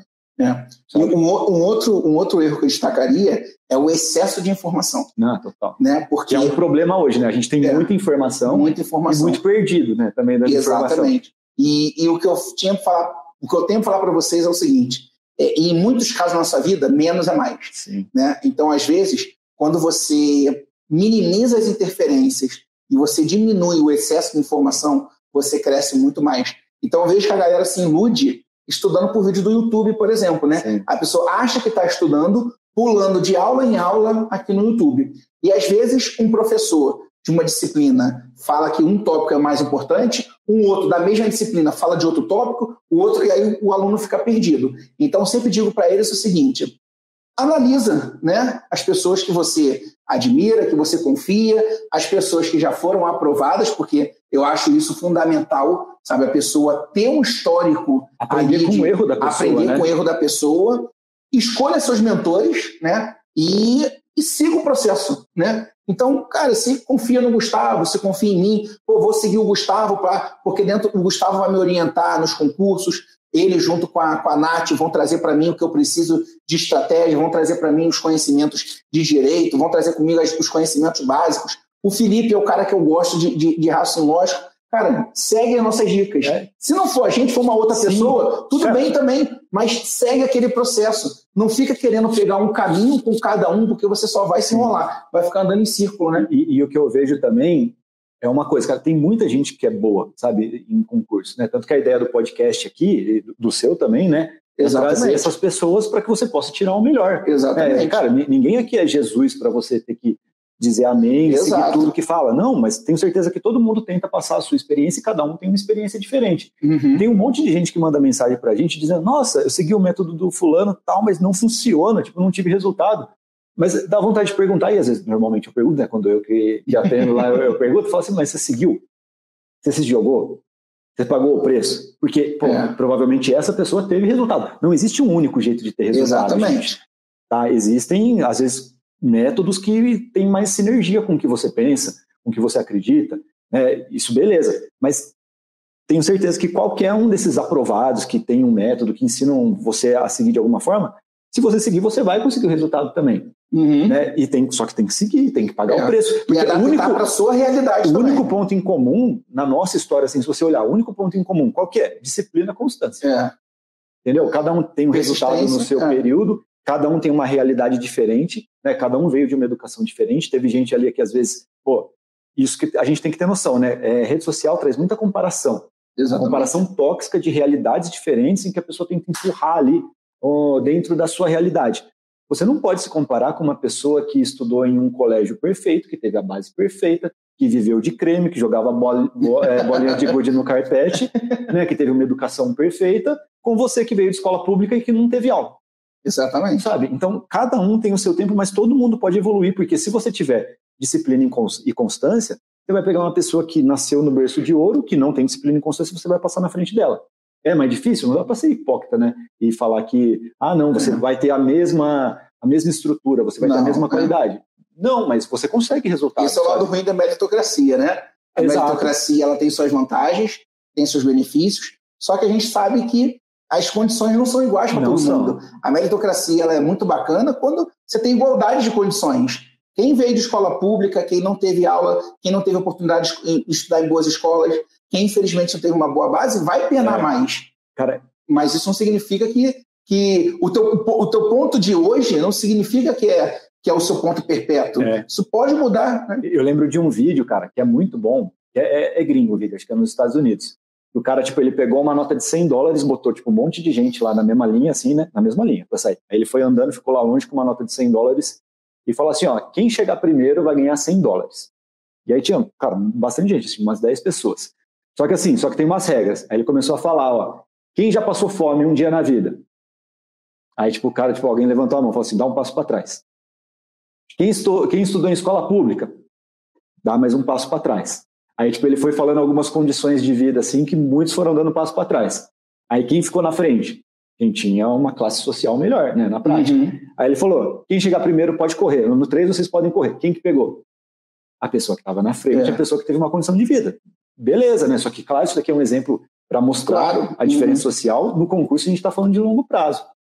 Né? Então, você com uma constância... E hoje, a grande vantagem que vocês têm, gente, todo mundo que está vendo esse podcast aqui, está com um aparelho conectado na internet. Tudo que você precisa, cara, você não precisa comprar nenhum curso para passar em concurso hoje, cara. Claro que são facilitadores, você vai ter muito mais velocidade, você vai ter um suporte, às vezes, que vai transformar toda a sua vida, beleza? Só que você consegue também no YouTube. Você vai sofrer, você vai ter que filtrar. Vai ter que filtrar. Que é isso que a gente falou, tem um monte de gente, pô, eu sei de canais aí que tem pessoas lá que, cara, nunca passaram em concurso. Na verdade, não são concurseiros. Tem gente que é do Érico Rocha, tá ligado disso, né? Que, tipo, nem é de concurso, mas tá lá, tipo, infiltrado, sabe? Tipo, aí você tem que aprender a filtrar. Isso acontece, vai. Exatamente. A gente tá dentro, a gente sabe, né? De alguns casos assim. E por isso vai dar mais trabalho e você vai perder mais tempo filtrando o que é relevante, o que não é. Por isso que o que a gente oferece, quando a gente oferece um curso, quando a gente oferece uma mentoria, é justamente a gente propor que ele curte caminho, né? Que ele chegue mais rápido à aprovação, porque a gente já faz esse filtro para ele. Sim, né? E eu posso falar a real, ó, você é um dos caras que eu acompanho, eu sei que você faz isso, a gente já fez muita live junto. Você esconde alguma coisa de rede social? De jeito nenhum. Tem alguma coisa que você fala que é diferente, assim, tipo, fundamentos, um segredo dentro do seu curso? Não, o que você consegue fazer é, dentro de um curso, claro, né, essa pessoa tem uma mentoria com você tem mais tempo com ela. Exatamente. E esse que é o ponto, sabe? E aí que eu vejo que alguns falham, né, nessa de ficar querendo esconder, sabe? Não tem fórmula mágica. O que a gente consegue nos cursos, às vezes, é dar mais tempo, dar uma estrutura, criar um material para a pessoa. Você cria um PDF, uma super aula que, claro, tipo, algumas pessoas só vão dar um suporte, a pessoa tem uma dúvida, né? A gente tira, na verdade é isso. Então, na rede social, cara, você consegue ter esses fundamentos aqui, né, para seguir o seu próprio caminho. Eu, quando comecei a estudar, não tinha como fazer cursinho, foi por isso que eu comecei a estudar de uma forma diferente, né, de começar a me aprofundar ali nas análises de edital, para eu ter um diferencial em relação a quem tinha um cantinho perfeito para estudar e conseguir estudar 4 horas sentadinho na cadeira, né, enquanto eu estava lá no trenzão, no busão estudando. A gente se vira com as ferramentas que a gente tem. Mas o nosso trabalho é facilitar a vida de vocês. Muitas das vezes eu estudava em sala de aula. Eu dava teoria para os alunos, né? Aí mandava eles fazer exercício. Enquanto eles faziam exercício, eu fazia os exercícios estudando, entendeu? Eles iam praticar o que eu ensinei, eu ia praticar o que ia na minha prova. Eu vou contar aqui no podcast, quem não sabe, eu me formei na faculdade com mandado de segurança. Sério. Foi mesmo? Só me formei com mandado de segurança. Sabe por quê? Eu arranjei algumas brigas com professores porque eu estudava na sala de aula outras matérias, eu não estudava a matéria deles. E eu nunca atrapalhei aula, cara. Eu sempre fui muito de boa, tipo, ia lá pro fundo e ficava estudando para concurso, que era a minha prioridade. Total, né? Tipo, fazia tudo, eu tinha que ter uma prioridade. Tenha prioridade, pelo amor de Deus. Só que alguns professores, às vezes, batiam no ego, né? O cara falava assim, pô, você tá na minha aula e não tá estudando? Entendeu? Só que assim, né? Eu bati o pé e focava na minha prioridade. Aí eu tive alguns atritos, teve um coordenador lá que tentou me ferrar, aí depois eu descobri que, na verdade, eu estava trabalhando no tribunal e tinha treta com o meu chefe, tipo de coisa. Mas faz parte, né? Tipo, a gente se vira do jeito que tem, cara. Eu podia estudar na sala de aula e no transporte público. Exato. Fazer. E não tem muito o que ficar reclamando, né? Não. A gente sabe que vai ter gente com condições perfeitas lá estudando, na salinha com ar-condicionado, né, com todo o tempo do mundo. Sim. Só que é aquilo, é a constância, né? E essas adversidades só faz a gente crescer e evoluir. Total. Então, o exemplo que você deu aí da nota de 100, o pessoal que está chegando lá atrás, quem é persistente, e eu sei que muitas das vezes é doído, você fala, pô, não é justo. E aceita, a vida não é justa, né? Sim. Concurso público, muitas das vezes, ele não vai ser justo também. Por mais que todo mundo vai fazer a mesma prova, todo mundo agora. Tem gente que tem uma situação mais favorável e tá tudo bem, é uma fila. Então, aquelas pessoas que têm mais condições favoráveis, ela vai passando. Se você tá lá atrás... Elas estão na esteira. Sabe aquelas esteiras da porta? E aí, você vai seguindo, e você vai seguindo. E isso vai fazendo com que você tenha mais persistência, e isso faz com que a gente crie, eu acho que concurso público, não sei se você também concorda com isso, mas o concurso público, ele traz para a gente uma motivação e uma resiliência muito grande. Mas quando você passa em concurso público, você se sente capaz de fazer qualquer coisa. Entende? Você fala assim, cara, se eu passei em concurso público, concorri com milhares de pessoas, não tinha condição perfeita, sabe? Não tive uma boa base e eu passei, eu consigo fazer qualquer coisa na minha vida. Né? Acho que por isso que até tem muita gente que vem de concurso e acaba empreendendo depois, porque nesse ponto, assim, são realidades parecidas, né? E só esse ponto de fila também, né, gente? A gente sabe que tem a fila, só que tem uma fila assim meio, pensa numa esteira, sabe essa esteira de aeroporto, que a galera fica meio parada? E a maioria quer ficar parada. Exatamente. Sabe, o concurso é algo muito competitivo, gente. Não tem ilusão que se você não tiver sangue no olho, você passa. Você não passa, cara, não passa. Você tem que ter constância, você tem que respeitar o seu limite. Só que tem que ter sangue no olho, por exemplo, reta final de concurso. Prioridade é o concurso, gente. Às vezes você tem que abrir mão de alguma coisa, sabe? Exato. Às vezes não, eu digo que sempre. Sempre, mas tem que ter um equilíbrio, tá? E a gente precisa falar isso cada vez mais, assim, de ter sanidade mental, porque tenho certeza que a maioria das pessoas que seguem a gente aqui trabalham, estudam, né? E, é complicado você fazer tem tudo. Filho, tem marido, esposa. Todo mundo tem a sua própria realidade, mas tem que ter sangue no olho, senão tá fora. Não faz sentido você continuar em concurso se você não quer ser competitivo. E uma coisa que eu tenho que falar para vocês é que muitas das vezes você não vai ter apoio de quem você mais gostaria de ter apoio, total, né? Total. Então são situações onde não espere a hora perfeita para estudar, sabe? A hora perfeita é a condição perfeita. Isso não existe. Eu lembro que teve uma vez que eu estava estudando e aí minha mãe entrou no quarto, eu lembro muito dessa história, eu estudava com uma cachorrinha que já até faleceu, e aí minha mãe entrou no quarto e eu só reprovava, e a cachorrinha lá comigo estudando, né? E aí minha mãe uma vez entrou no quarto e falou assim para mim, essa cachorrinha vai passar primeiro que você. Certeza. Ai, que maldade. E aí, cara, aquilo ali, eu sei que quando eu peguei o resultado, sorte que minha mãe não estava em casa, porque deu vontade de esfregar ali o resultado na cara dela, mas... eu ia tomar posse com a cachorrinha. Você tira a foto assim. E hoje eu entendo que às vezes as pessoas falam isso, não é para magoar a gente, é porque a pessoa que gosta da gente, ela não quer que a gente fique sofrendo. Minha mãe via que, eu estava sofrendo, sabe, eu não conseguia passar, e aí meus amigos passaram e eu não, e aí ela queria me livrar daquele sofrimento ali. Só que eu entendi que só eu sei o que era melhor para mim. É por falta de conhecimento, às vezes. Exatamente. Né, cara? Ela não sabe. Cara, é uma crença. Muitas pessoas acham que concurso é esquema. E às vezes ela pensa isso, ela fala assim, meu filho está se jogando num negócio, mas ele não tem indicação. Então ele não vai entrar, sabe? Por quê? Porque a pessoa não tem conhecimento, ela não tem o conhecimento que você tem. Não é por mal, às vezes, né? Tem gente que é maldosa. Tem gente que é maldosa. Tem gente que é maldosa, aí você tem que interpretar, né? Então, eu acho que é questão de você realmente entender que condições perfeitas nunca vai ter. Ou você não estudou em boas escolas, ou você não tem tempo para estudar, ou você não vai ter apoio da família. Isso faz parte, todo mundo passa por isso. Todo mundo. E teve até uma vez que eu escutei de um amigo, depois que eu contei a minha história, um amigo falou assim, Felipe, mas para você era mais fácil também. Quando você estudou para concurso público, você não tinha família. Eu morava com meu pai e minha mãe, né? E aí eu falei assim, mas aí depende do ponto de vista que você está olhando. Eu não tinha família, mas da mesma forma que quem é casado, quem tem filho, realmente exige um esforço maior, porque você tem que ter um tempo, por mais que você bote esse projeto para seu esposo, para sua família, para o seu filho, você precisa de tempo para estar com eles também. E isso era uma coisa que eu não precisava, porque eu não era casado e tal.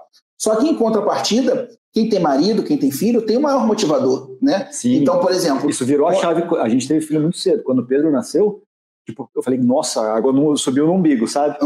Tem que dar um gás. Exatamente. Então, eu falei assim, no meu caso, na época, eu tinha 2 matrículas no estado lá. Conforto, né? Estava ali, era o básico, minhas contas pagas, mas eu já dava aula em muitos concursos, em muitos cursos preparatórios para concurso público. Então, assim, não tinha uma para mim só, estava de bom tamanho, eu poderia ter acomodado, sabe? Dou aula nos cursos à noite, final de semana, tem minha matrícula durante o dia, cara, tá ótimo, para mim só, tá ótimo, sabe? Eu poderia ter acomodado, não tinha ninguém que dependia de mim na época. Agora, quando você tem um filho, ali está o seu maior motivador. Então, é o ponto de vista. Se você olhar para o quintal do vizinho, a grama é sempre mais verde. É a sua visão sobre o seu problema que define o que vai ser de sucesso ali, né? Exato. Como você reage aos problemas que você tem, né? A sua realidade. E não pode ser pessimista também, né, gente? Nunca vi pessimista bem sucedido. Exatamente. Olhar para sua realidade, querer mais faz parte, acho que o tesão, né? A competitividade que a gente falou aqui em concurso é o tesão de você querer mudar de vida. E uma outra dica que eu quero dar para a galera, Gustavo, que eu acho que vai ajudar muito, que tem aquela frase do Steve Jobs, né, que ele fala que foco não é dizer sim o que você quer, é você dizer não para todas as outras oportunidades que aparecem, né, que vão atrapalhar o seu objetivo final. Então, primeira coisa que você precisa fazer, se você acha que é uma pessoa que não tem tempo, uma pessoa que não está conseguindo estudar, a primeira coisa que você tem que fazer é aprender a dizer não, né? Aceita uma coisa, concurseiro tem que ser um pouco egoísta. Sim. E ponto. Porque não adianta ou você aceita isso, ou o concurso público não é para você. Desculpa a sinceridade, mas você precisa de um tempo para você estudar.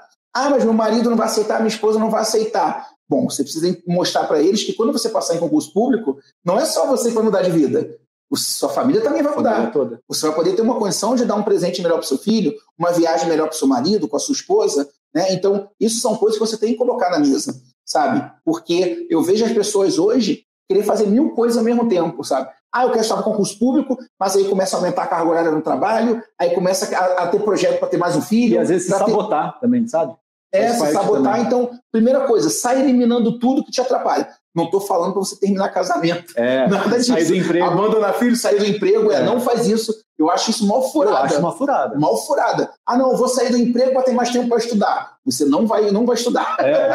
Sério mesmo. Isso daqui é um padrão que eu percebo. Você tem contato com muito aluno também. Cara, a pessoa, para tomar a decisão de sair do emprego para só estudar, porque eu acho que é muito mais difícil, tem muito mais pressão e tudo mais. Normalmente a pessoa tem uma queda de rendimento. Exatamente. Eu vejo isso, cara. Isso você só aumenta a chance de procrastinar. Exato. E só o experiente entende, porque às vezes o pico de ansiedade numa prova vem lá em cima, começa a ter cobrança maior de você mesmo, né, de família e tudo mais. Normalmente piora. Já tem que ter pelo menos uma base muito forte, né, cara? Exatamente. Para manter a confiança alta também, para manter a estabilidade. E eu não aconselho. Agora, o que você pode fazer é viver ali com o mínimo para que você tenha uma condição de vida ali, de alimentação, de vida para você, para sua família, sabe? Então, o mínimo, não pegar mais compromissos, sabe? Além do que você já tem, além do que é necessário, e tem que abrir mão de alguma coisa. Tem que dizer não só para coisa fútil, né, cara? É não para algumas coisas que são importantes às vezes. Exatamente. Cara. Tipo, é uma troca, entendeu? Você precisa abrir mão de algumas coisas, cara. Esse negócio que vendem aí, eu não acredito nisso de que dá para você ter uma vida equilibrada. Porcaria nenhuma, não dá. Quando estou para concurso público, não dá para ter vida equilibrada. Você pode procurar uma vida equilibrada, né? Que aí eu acho que é natural, mas, cara, concurseiro real não tem, ninguém tem, cara. Quem tem uma vida equilibrada? Não tem. Essas vidas que vendem aí, né? De fazer atividade física todo dia, dormir 8 horas por dia, medir não sei, isso não existe, não. Muito zen, vamos viver da arte, só que assim, aí depende do seu objetivo, né? Tudo bem se você quiser fazer isso. Mas, não estou dizendo que vai ter uma vida toda desregrada, a vida toda não é isso, mas durante um período você precisa botar concurso público como prioridade. Se você não fizer isso, porque as provas estão cada vez mais difíceis, as provas estão cada vez mais concorridas, sabe? Não tem mais concurso público como tinha antes, em que tinha dezenas no mesmo dia de concurso público. Quantidade de vagas. Quantidade de vagas ainda acontece, diminuindo. Né? Tem algumas grandes oportunidades, mas em geral, em muitas áreas, teve uma diminuição disso. Né, exatamente. Então, tu vê que o concurso aí, o TRE, por exemplo, agora vai ser unificado, né? Então, muitos órgãos já aproveitam concurso que já teve, né? Para poder chamar e tal, aproveitar a base que já foi criada com o concurso anterior. Então, existem oportunidades, sim. Concurso público é uma grande oportunidade, sim. Mas ele prioriza quem dá prioridade a ele. Né? Lógico. Tem que ter disciplina, que é o que a gente falou aqui, cara. O único ponto sempre vai ser disciplina. Agora, já puxando nesse gancho aqui, vamos falar aqui, já encaminhando mais ou menos para a reta final, eu acho que de um ponto, talvez o mais importante do momento. Reforma administrativa e nova eleição aqui, você que está vendo esse vídeo depois, esse vídeo aqui foi feito um dia depois da eleição. Como que você vê o futuro dos concursos com tudo isso que aconteceu aqui, ó, e parte técnica, a gente tá bom? Não vamos entrar em politiquês, não, senão já começa, a galera parece Pokémon, né? Só fala uma palavra só para cada lado. É verdade. Mas o que você pensa, assim, ó, do futuro agora para os concursos em geral, assim, até para a área de educação também, que eu acho que a gente pode ter alguma mudança, né, em relação a isso. Com relação à reforma administrativa, eu confesso que é uma coisa que são muitas incógnitas nesse momento. Sim. Então acho que qualquer debate a respeito disso vai ser mera especulação, porque agora com mudança do governo, então mudaram a reforma, né? O texto da reforma está atualizado. Já não é mais conforme tinha proposto inicialmente, então pode ser que tenha outras mudanças agora, né? Com certeza vão ter. Então, eu acho que com relação à reforma, é uma coisa que a gente tem que aguardar próximos capítulos. Sim. Eu acho que qualquer coisa que eu ia falar agora eu poderia estar sendo leviano, então eu acho que com relação a isso tem que esperar. Agora, com relação à mudança de governo que a gente vai ter, né? Eu acredito que, analisando lá quando teve o primeiro mandato do Lula, o segundo mandato do Lula, principalmente no segundo mandato dele, teve muitos concursos. Foi justamente a época onde eu comecei a dar aula para concurso público, e aí tinha muito concurso o tempo todo. E eu acredito que, por mais que ele volte, não vai ser mais como era antes, porque ele está pegando um contexto diferente. Ele pegou, na época, uma economia mais estabilizada, né, porque veio todo aquele plano real, que estabilizou a nossa economia. Um congresso mais favorável. Um congresso mais favorável também. Então, eu acredito que, por mais que a gente saiba que a filosofia da esquerda, e isso eu não estou dizendo aqui se é melhor ou pior, a gente não está entrando nesse mérito. Eu estou falando apenas de filosofia da esquerda, é uma filosofia de ter mais concurso público do que uma filosofia de direita, mas eu acredito que, pelo menos para 2023, eu vejo que é um ano de muito mais negociações. Então, eu acredito que a pauta deve ser negociar, porque a gente está tendo um presidente agora que não vai ter de imediato, né, o apoio que ele tinha do Congresso anteriormente. Ele vai precisar negociar, vai precisar botar a casa em ordem, né? Então, eu acredito que 2023 seja um ano um pouco abaixo de concurso público em relação a 2022. Sim. Isso é o que eu estou esperando. Agora, eu vejo uma tendência disso aumentar gradativamente. Então, eu vejo isso aumentando ao decorrer dos anos, 2024, 2025.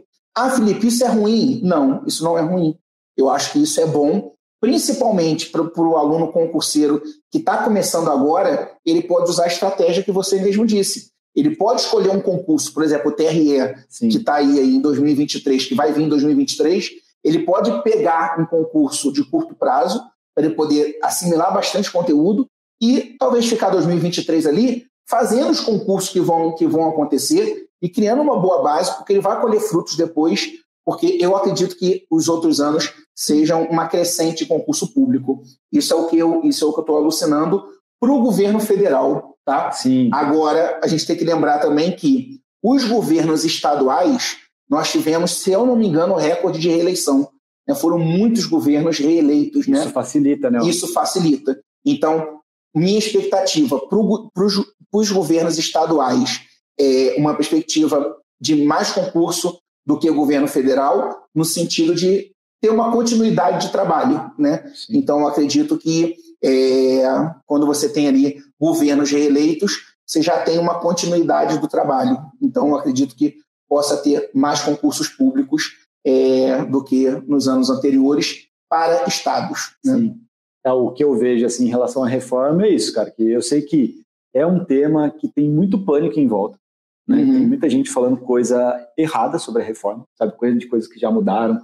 E a reforma é algo totalmente incerto. É isso que você falou. Não tem como cravar o que vai acontecer na reforma, nem se ela vai passar. Eu acho que nesse momento eles vão ter que negociar muito. Isso aqui é um fator novo, né? A troca do presidente. Isso aqui eu acho que vai fazer com que eles negociem mais. E ponto. O risco maior que eu vejo de mudança, assim, né? Pensando em mudança mesmo, com o presidente, é ali uma ênfase maior em algumas áreas, né? Provavelmente, o concurso policial. Uhum. Vai ser mais difícil o governo federal apoiar da mesma forma que o Bolsonaro apoiava. Exatamente. Né? Então, eu acho que a gente vai ter uma mudança, e só que vai ter muita negociação, gente.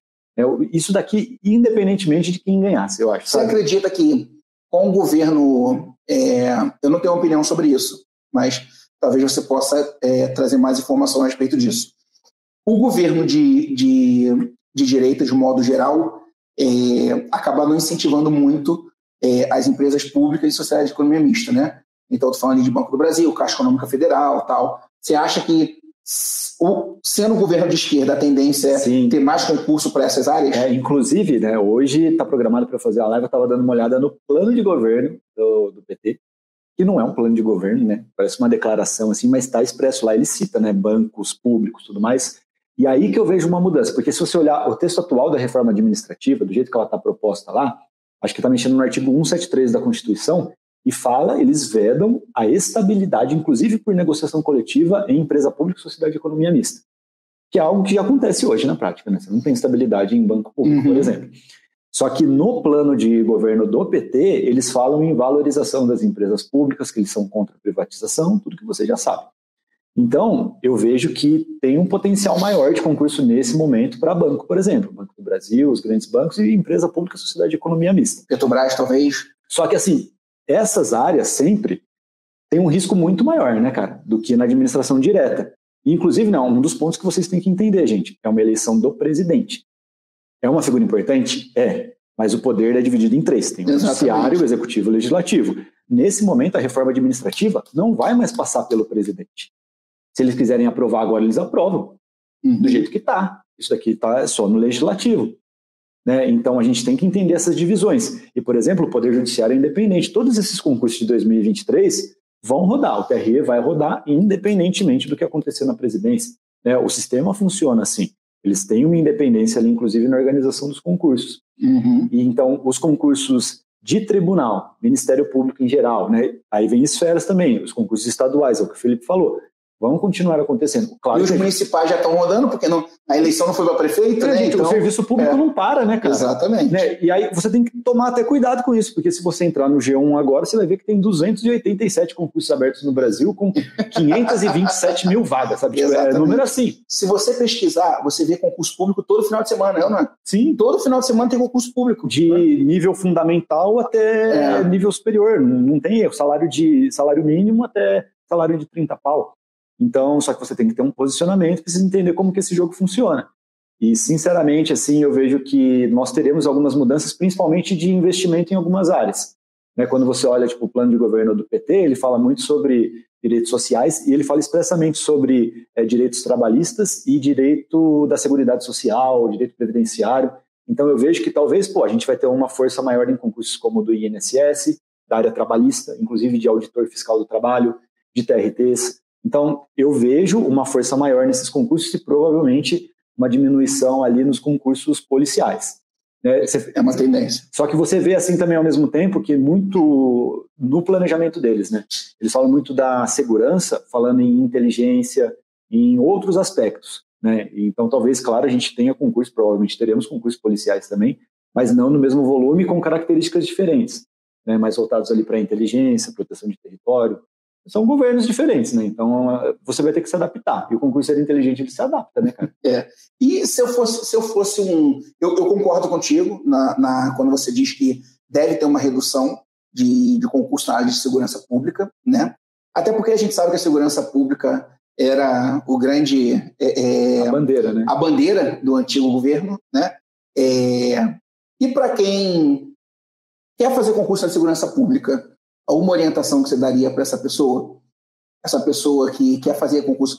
PF, PRF é diretamente o governo federal, né? Então deve impactar mais a respeito disso. Sim. Mas você acha que essa pessoa ela tem que migrar de área ou poderia agora visualizar uma polícia civil, uma polícia militar? O que eu recomendo, cara, isso daqui em geral para qualquer concurseiro, na verdade, assim, é se posicionar em uma área.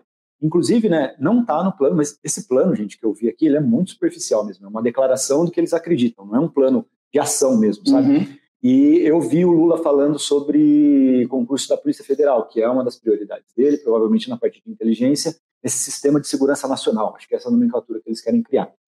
Então, teremos concursos, sabe, da PRF, da PF, provavelmente, em breve teremos esse tipo de concurso.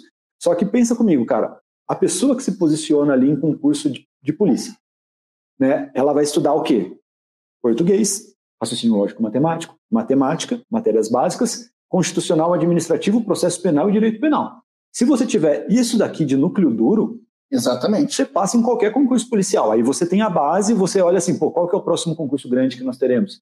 Sei lá, vamos ter o concurso aqui da PF. Daqui a pouco vai ter concurso para a BIM, que não é necessariamente uma área policial, mas tem muita conexão. Então você tem a base para navegar, sabe? O ideal é você ter um grande objetivo, né? Por exemplo, eu quero ser delegado da Polícia Federal. Não tem um concurso aberto? Foca no último edital da Polícia Federal. Só que fique atento, base, né? Fique atento com notícias para olhar assim, pô, saiu um concurso aqui, ó, muito bom no Mato Grosso para a Polícia Civil. Faz, cara, você está pronto. Né? E isso não impede você de entrar no cargo, executar aquele trabalho, aprender na prática ainda algumas coisas importantes que às vezes vão te ajudar em um próximo concurso e daqui a pouco fazer o concurso da PF. Sabe? Então, esse é o posicionamento. Ah, Gustavo, quero fazer concurso de tribunal. Foca no primeiro concurso que vai ter aqui, ó, o grande concurso que todo mundo pode fazer, TRE. Depois, em 2024, TRT. Pô, TRT de São Paulo, TRT 15, são os maiores TRTs. Mas a lógica é sempre a mesma, você se posiciona em uma área. Se você quiser fazer todos os concursos que a gente falou que tem lá no G1, você vai estudar pra caramba e não vai passar em nenhum. Exatamente. Entendeu? Então, eu faria isso. E, assim, você tem que se adaptar. Muitos concurseiros de tribunal, por exemplo, durante a pandemia, né, ficou aquele tempo, veio o concurso da PRF, eles fizeram. Porque a base não foi tão diferente. As únicas matérias que teve ali uma real mudança, para quem estudava para analista, por exemplo, é aprofundar em direito penal, processo penal e na parte de legislação de trânsito específica, sabe? Pronto, em 3 meses você consegue se adaptar e chegar. Um monte de gente passou, porque já tinha a base. Entendeu? Então, às vezes você aproveita oportunidades até de outras áreas, aí tem que analisar edital por edital, né? E para você que está começando agora, que ainda não determinou uma área, eu acho que as básicas é matemática, raciocínio lógico, né? Isso. Português, informática, constitucional administrativo. Isso daqui é o núcleo duro de concurso, você vai fazer concurso de prefeitura, você passa. E aí, dominou essas 5 aqui, qualquer outra coisa que vier, você só incrementa. Incrementa, a reta final, você faz um planejamento, se você domina o resto, certeza que você vai bem na prova, você vai bem em qualquer concurso. Aí o que faz a diferença é o planejamento de reta final, entender aquele conhecimento específico, né? Por exemplo, tem alguns concursos assim, esse concurso mesmo que eu dei exemplo do Ministério Público de Minas. Dificilmente você vai encontrar uma pessoa que fala assim, nossa, estou estudando há 2 anos para o Ministério Público de Minas. Não tá, cara. Ela está estudando para tribunal, para outro concurso, aí ela vê uma oportunidade, ela se adapta e vai passar. Né? É isso. Então essa é a importância de entender a estratégia. E aí pensando em áreas, né, para o iniciante que está vendo aqui, por exemplo, eu vejo que tem área policial, tem área de tribunal, tem área de fiscalização de tributos, né, de auditor. Aí tem áreas específicas, como a de educação, se é o seu perfil, você quer dar aula. Bancária, né? Bancária. Nós temos submundos dentro do concurso, entendeu? Exatamente. Você escolhe um posicionamento e normalmente você vai fazer aqueles concursos. Mas de repente aparece um concurso grande, você se adapta. Pô, um monte de gente que era do TRT vai fazer INSS e está pronto. A base é parecida, sabe? Você olha, não é um concurso da área trabalhista, por exemplo. É verdade. Eu acho que a adaptabilidade é muito importante nesse segmento que a gente está, nesse mundo de concurso público, onde, infelizmente, reduziu muito as oportunidades, você tem que se adaptar mesmo. Então, mas que você olhe uma área ali, você tem que estar sempre com o seu olho, né, voltado para aproveitar o que você já estudou. Tá? Então, também não seja o concurseiro metralhadora, né? Atirar para tudo que é lado nunca é eficiente. Sim, senão você nunca passa em nenhum. O ideal é você ter esse posicionamento mesmo, né, cara? E agora, ó, voltando no tempo, você faria concurso de educação de novo? Se eu faria, faria. Faria? Eu faria curso de educação de novo, porque eu acredito que, por 2 motivos, Gustavo. Primeiro, porque moldou quem eu sou, né? Então, eu acabei, hoje, muito da didática que eu uso, muito da metodologia que eu uso, eu tive que aprender lá na base, sabe? Então, trabalhando dentro dos lugares que eu trabalhei, com as crianças que eu trabalhei, toda a dificuldade que eu passei, moldou o professor que eu sou hoje, sabe? Então, acho que isso faz com que eu conecte cada uma das minhas pessoas, dos meus alunos, porque eu entendo a dificuldade de cada uma deles. Então, acho que eu faria, porque foi importante, não só para o meu crescimento profissional, mas também pessoal, sabe? Se lidar com criança carente, criança que passa fome, sabe? Você vê esse mundo, tá dentro desse mundo, faz eu valorizar as coisas que a vida tem me dado, né? Então, acho que isso, em primeiro momento, assim, eu faria. E segundo, que me deu a estabilidade que eu precisava para que eu pudesse criar outros projetos, né? Então, hoje, eu sou servidor público há 15 anos e eu estou agora há poucos meses de sair da prefeitura, né? Estou no processo de exoneração, então, porque encontrei meu projeto aqui na internet, posso levar minha mensagem a cada um dos meus alunos, sabe? Então, hoje, a gente faz um trabalho de inclusão social aqui na internet, a gente não tem noção, sabe? Então, às vezes, quando eu recebo mensagem de um aluno que está lá no interior do Nordeste, sabe? Que fala para a gente que não teria acesso a ter um curso de qualidade, uma aula de qualidade, se não fosse a internet, e esse aluno passa e muda de vida, sabe? Eu acho que esse trabalho que a gente faz é um trabalho que me deixa muito realizado, e sem contar que eu posso fazer aquilo que eu acredito. Então, muitos momentos dentro do serviço público, eu queria trazer uma proposta diferente, mas o sistema não permitia. Então, hoje eu posso trazer realmente da forma como eu acredito que a educação tem que ser, sabe? Inclusive, um dos projetos nossos para 2023 é a Escola da Matemática. A gente vai criar uma escola online de matemática para ajudar os nossos alunos desde lá da infância, sabe? Trabalhar com crianças com 11 anos, 12 anos, que tem muita dificuldade. A gente vai criar esse projeto. É um dos projetos para 2023 também. E então a gente vai trabalhar na base justamente para essa criançada toda que não precisar passar anos e anos com bloqueios de matemática. Sim. A gente vai ajudar tratar isso na raiz. Vai tratar isso na raiz, sabe? Então a gente tem muitos projetos aí, mas eu só pude fazer isso porque eu tinha estabilidade no concurso público. Então eu fiquei 4, indo para 5 anos já fazendo essa transição, porque eu pude arriscar, eu pude, sabe, desenvolver as coisas que eu desenvolvi online, porque eu tinha minha segurança, né? Então, acho que foi fundamental esses 15 anos de serviço público, né? Mas foi o que eu falei, para mim, eu quero alçar objetivos diferentes a partir de hoje. E um concurseiro que quer fazer concurso público, eu incentivo muito, porque se ele se enquadrar naquilo e ele quiser aquilo para a vida toda dele, perfeito. Sim. Cada um vai buscar sua felicidade onde se sente confortável, onde gosta, onde é feliz. Mas se também não encontrar, pelo menos já tenha segurança, estabilidade para que possa ousar, para que possa investir em outros projetos. Né? Sim. Então faria, com certeza. Faria. E como que está a expectativa de exoneração? Está tranquilo? Que é um negócio pesado, né, na hora de assinar. Na verdade, como você está lidando com esse sentimento que não tem como voltar? Só para explicar para você. Assinou a exoneração, assinou, não tem como. Já era. Eu acredito que é uma coisa que no ano passado foi algo mais difícil para mim.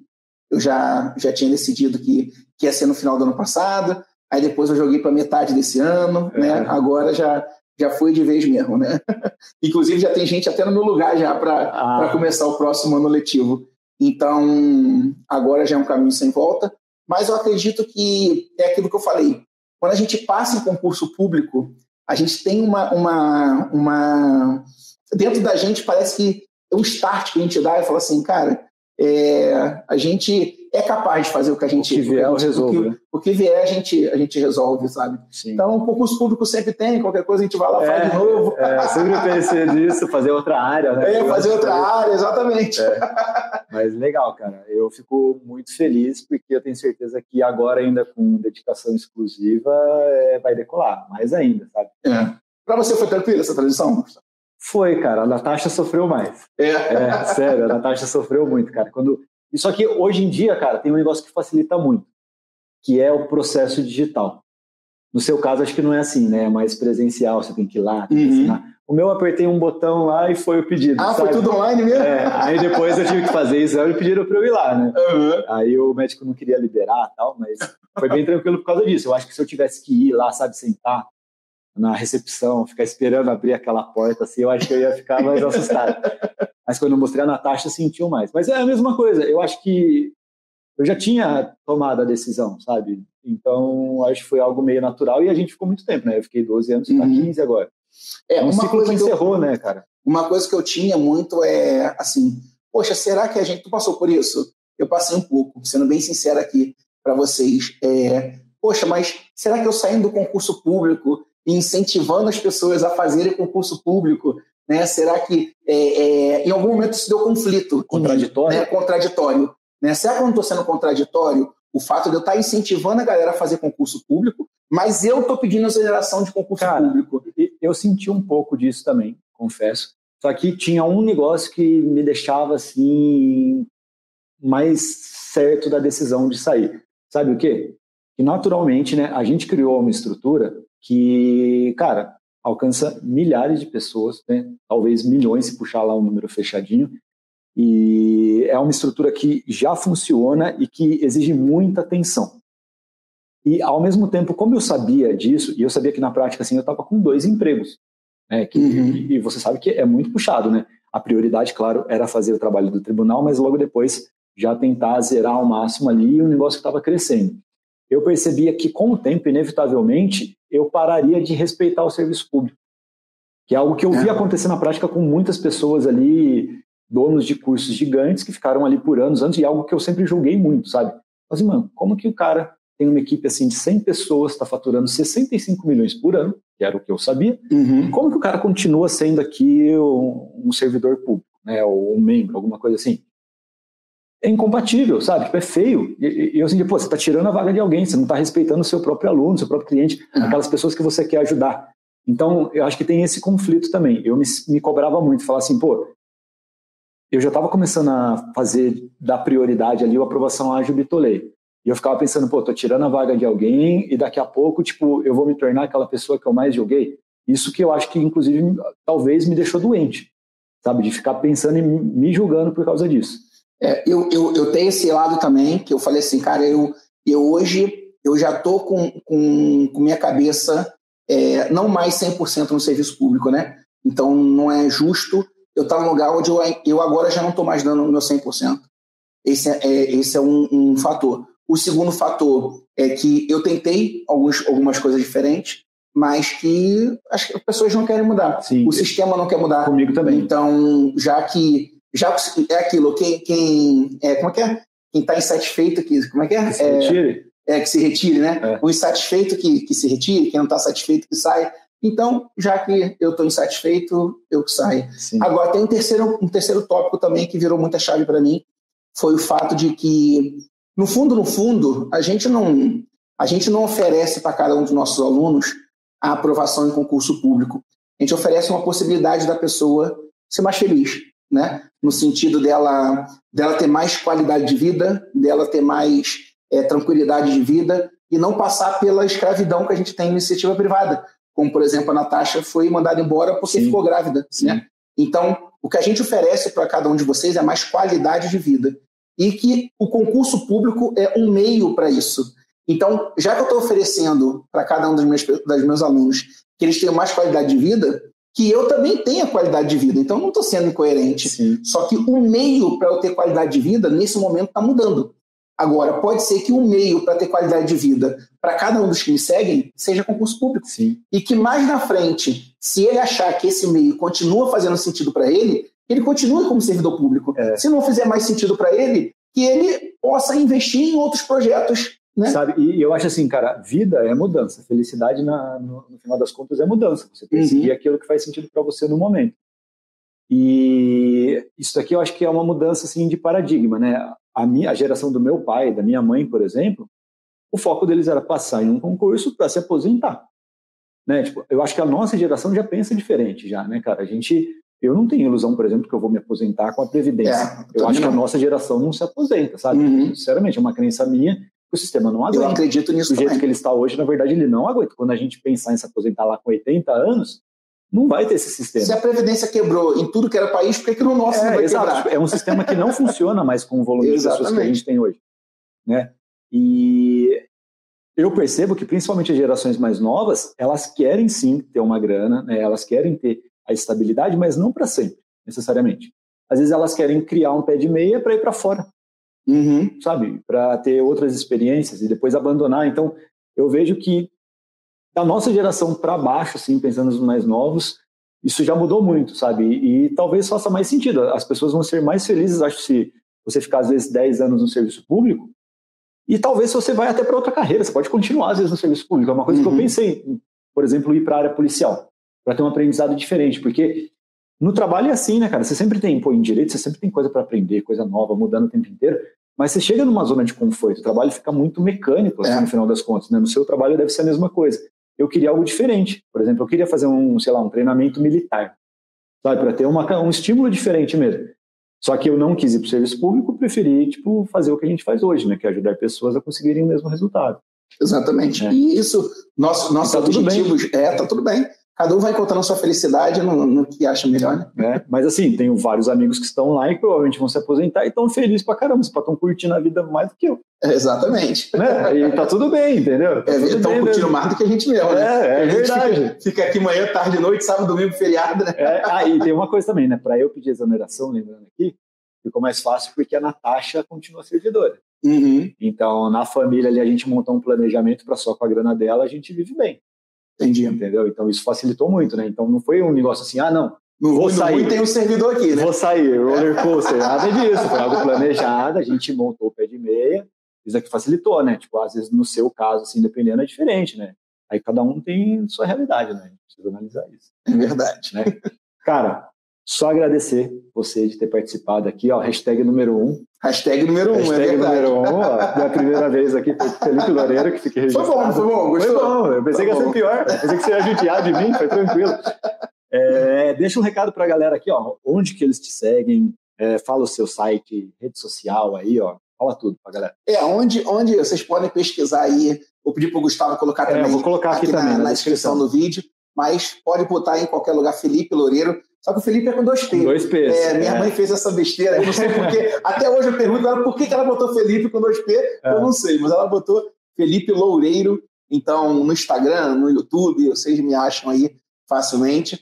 E eu também estou sempre aqui com o Gustavo, também aqui, a gente já viramos parceiros aí, irmãos nessa caminhada, para ajudar vocês aí a serem servidores públicos aí. Sim, da hora. Segue lá, porque é só conteúdo de qualidade, né? É verdade. Eu agradeço muito também, Gustavo. Gostei muito do nosso bate-papo.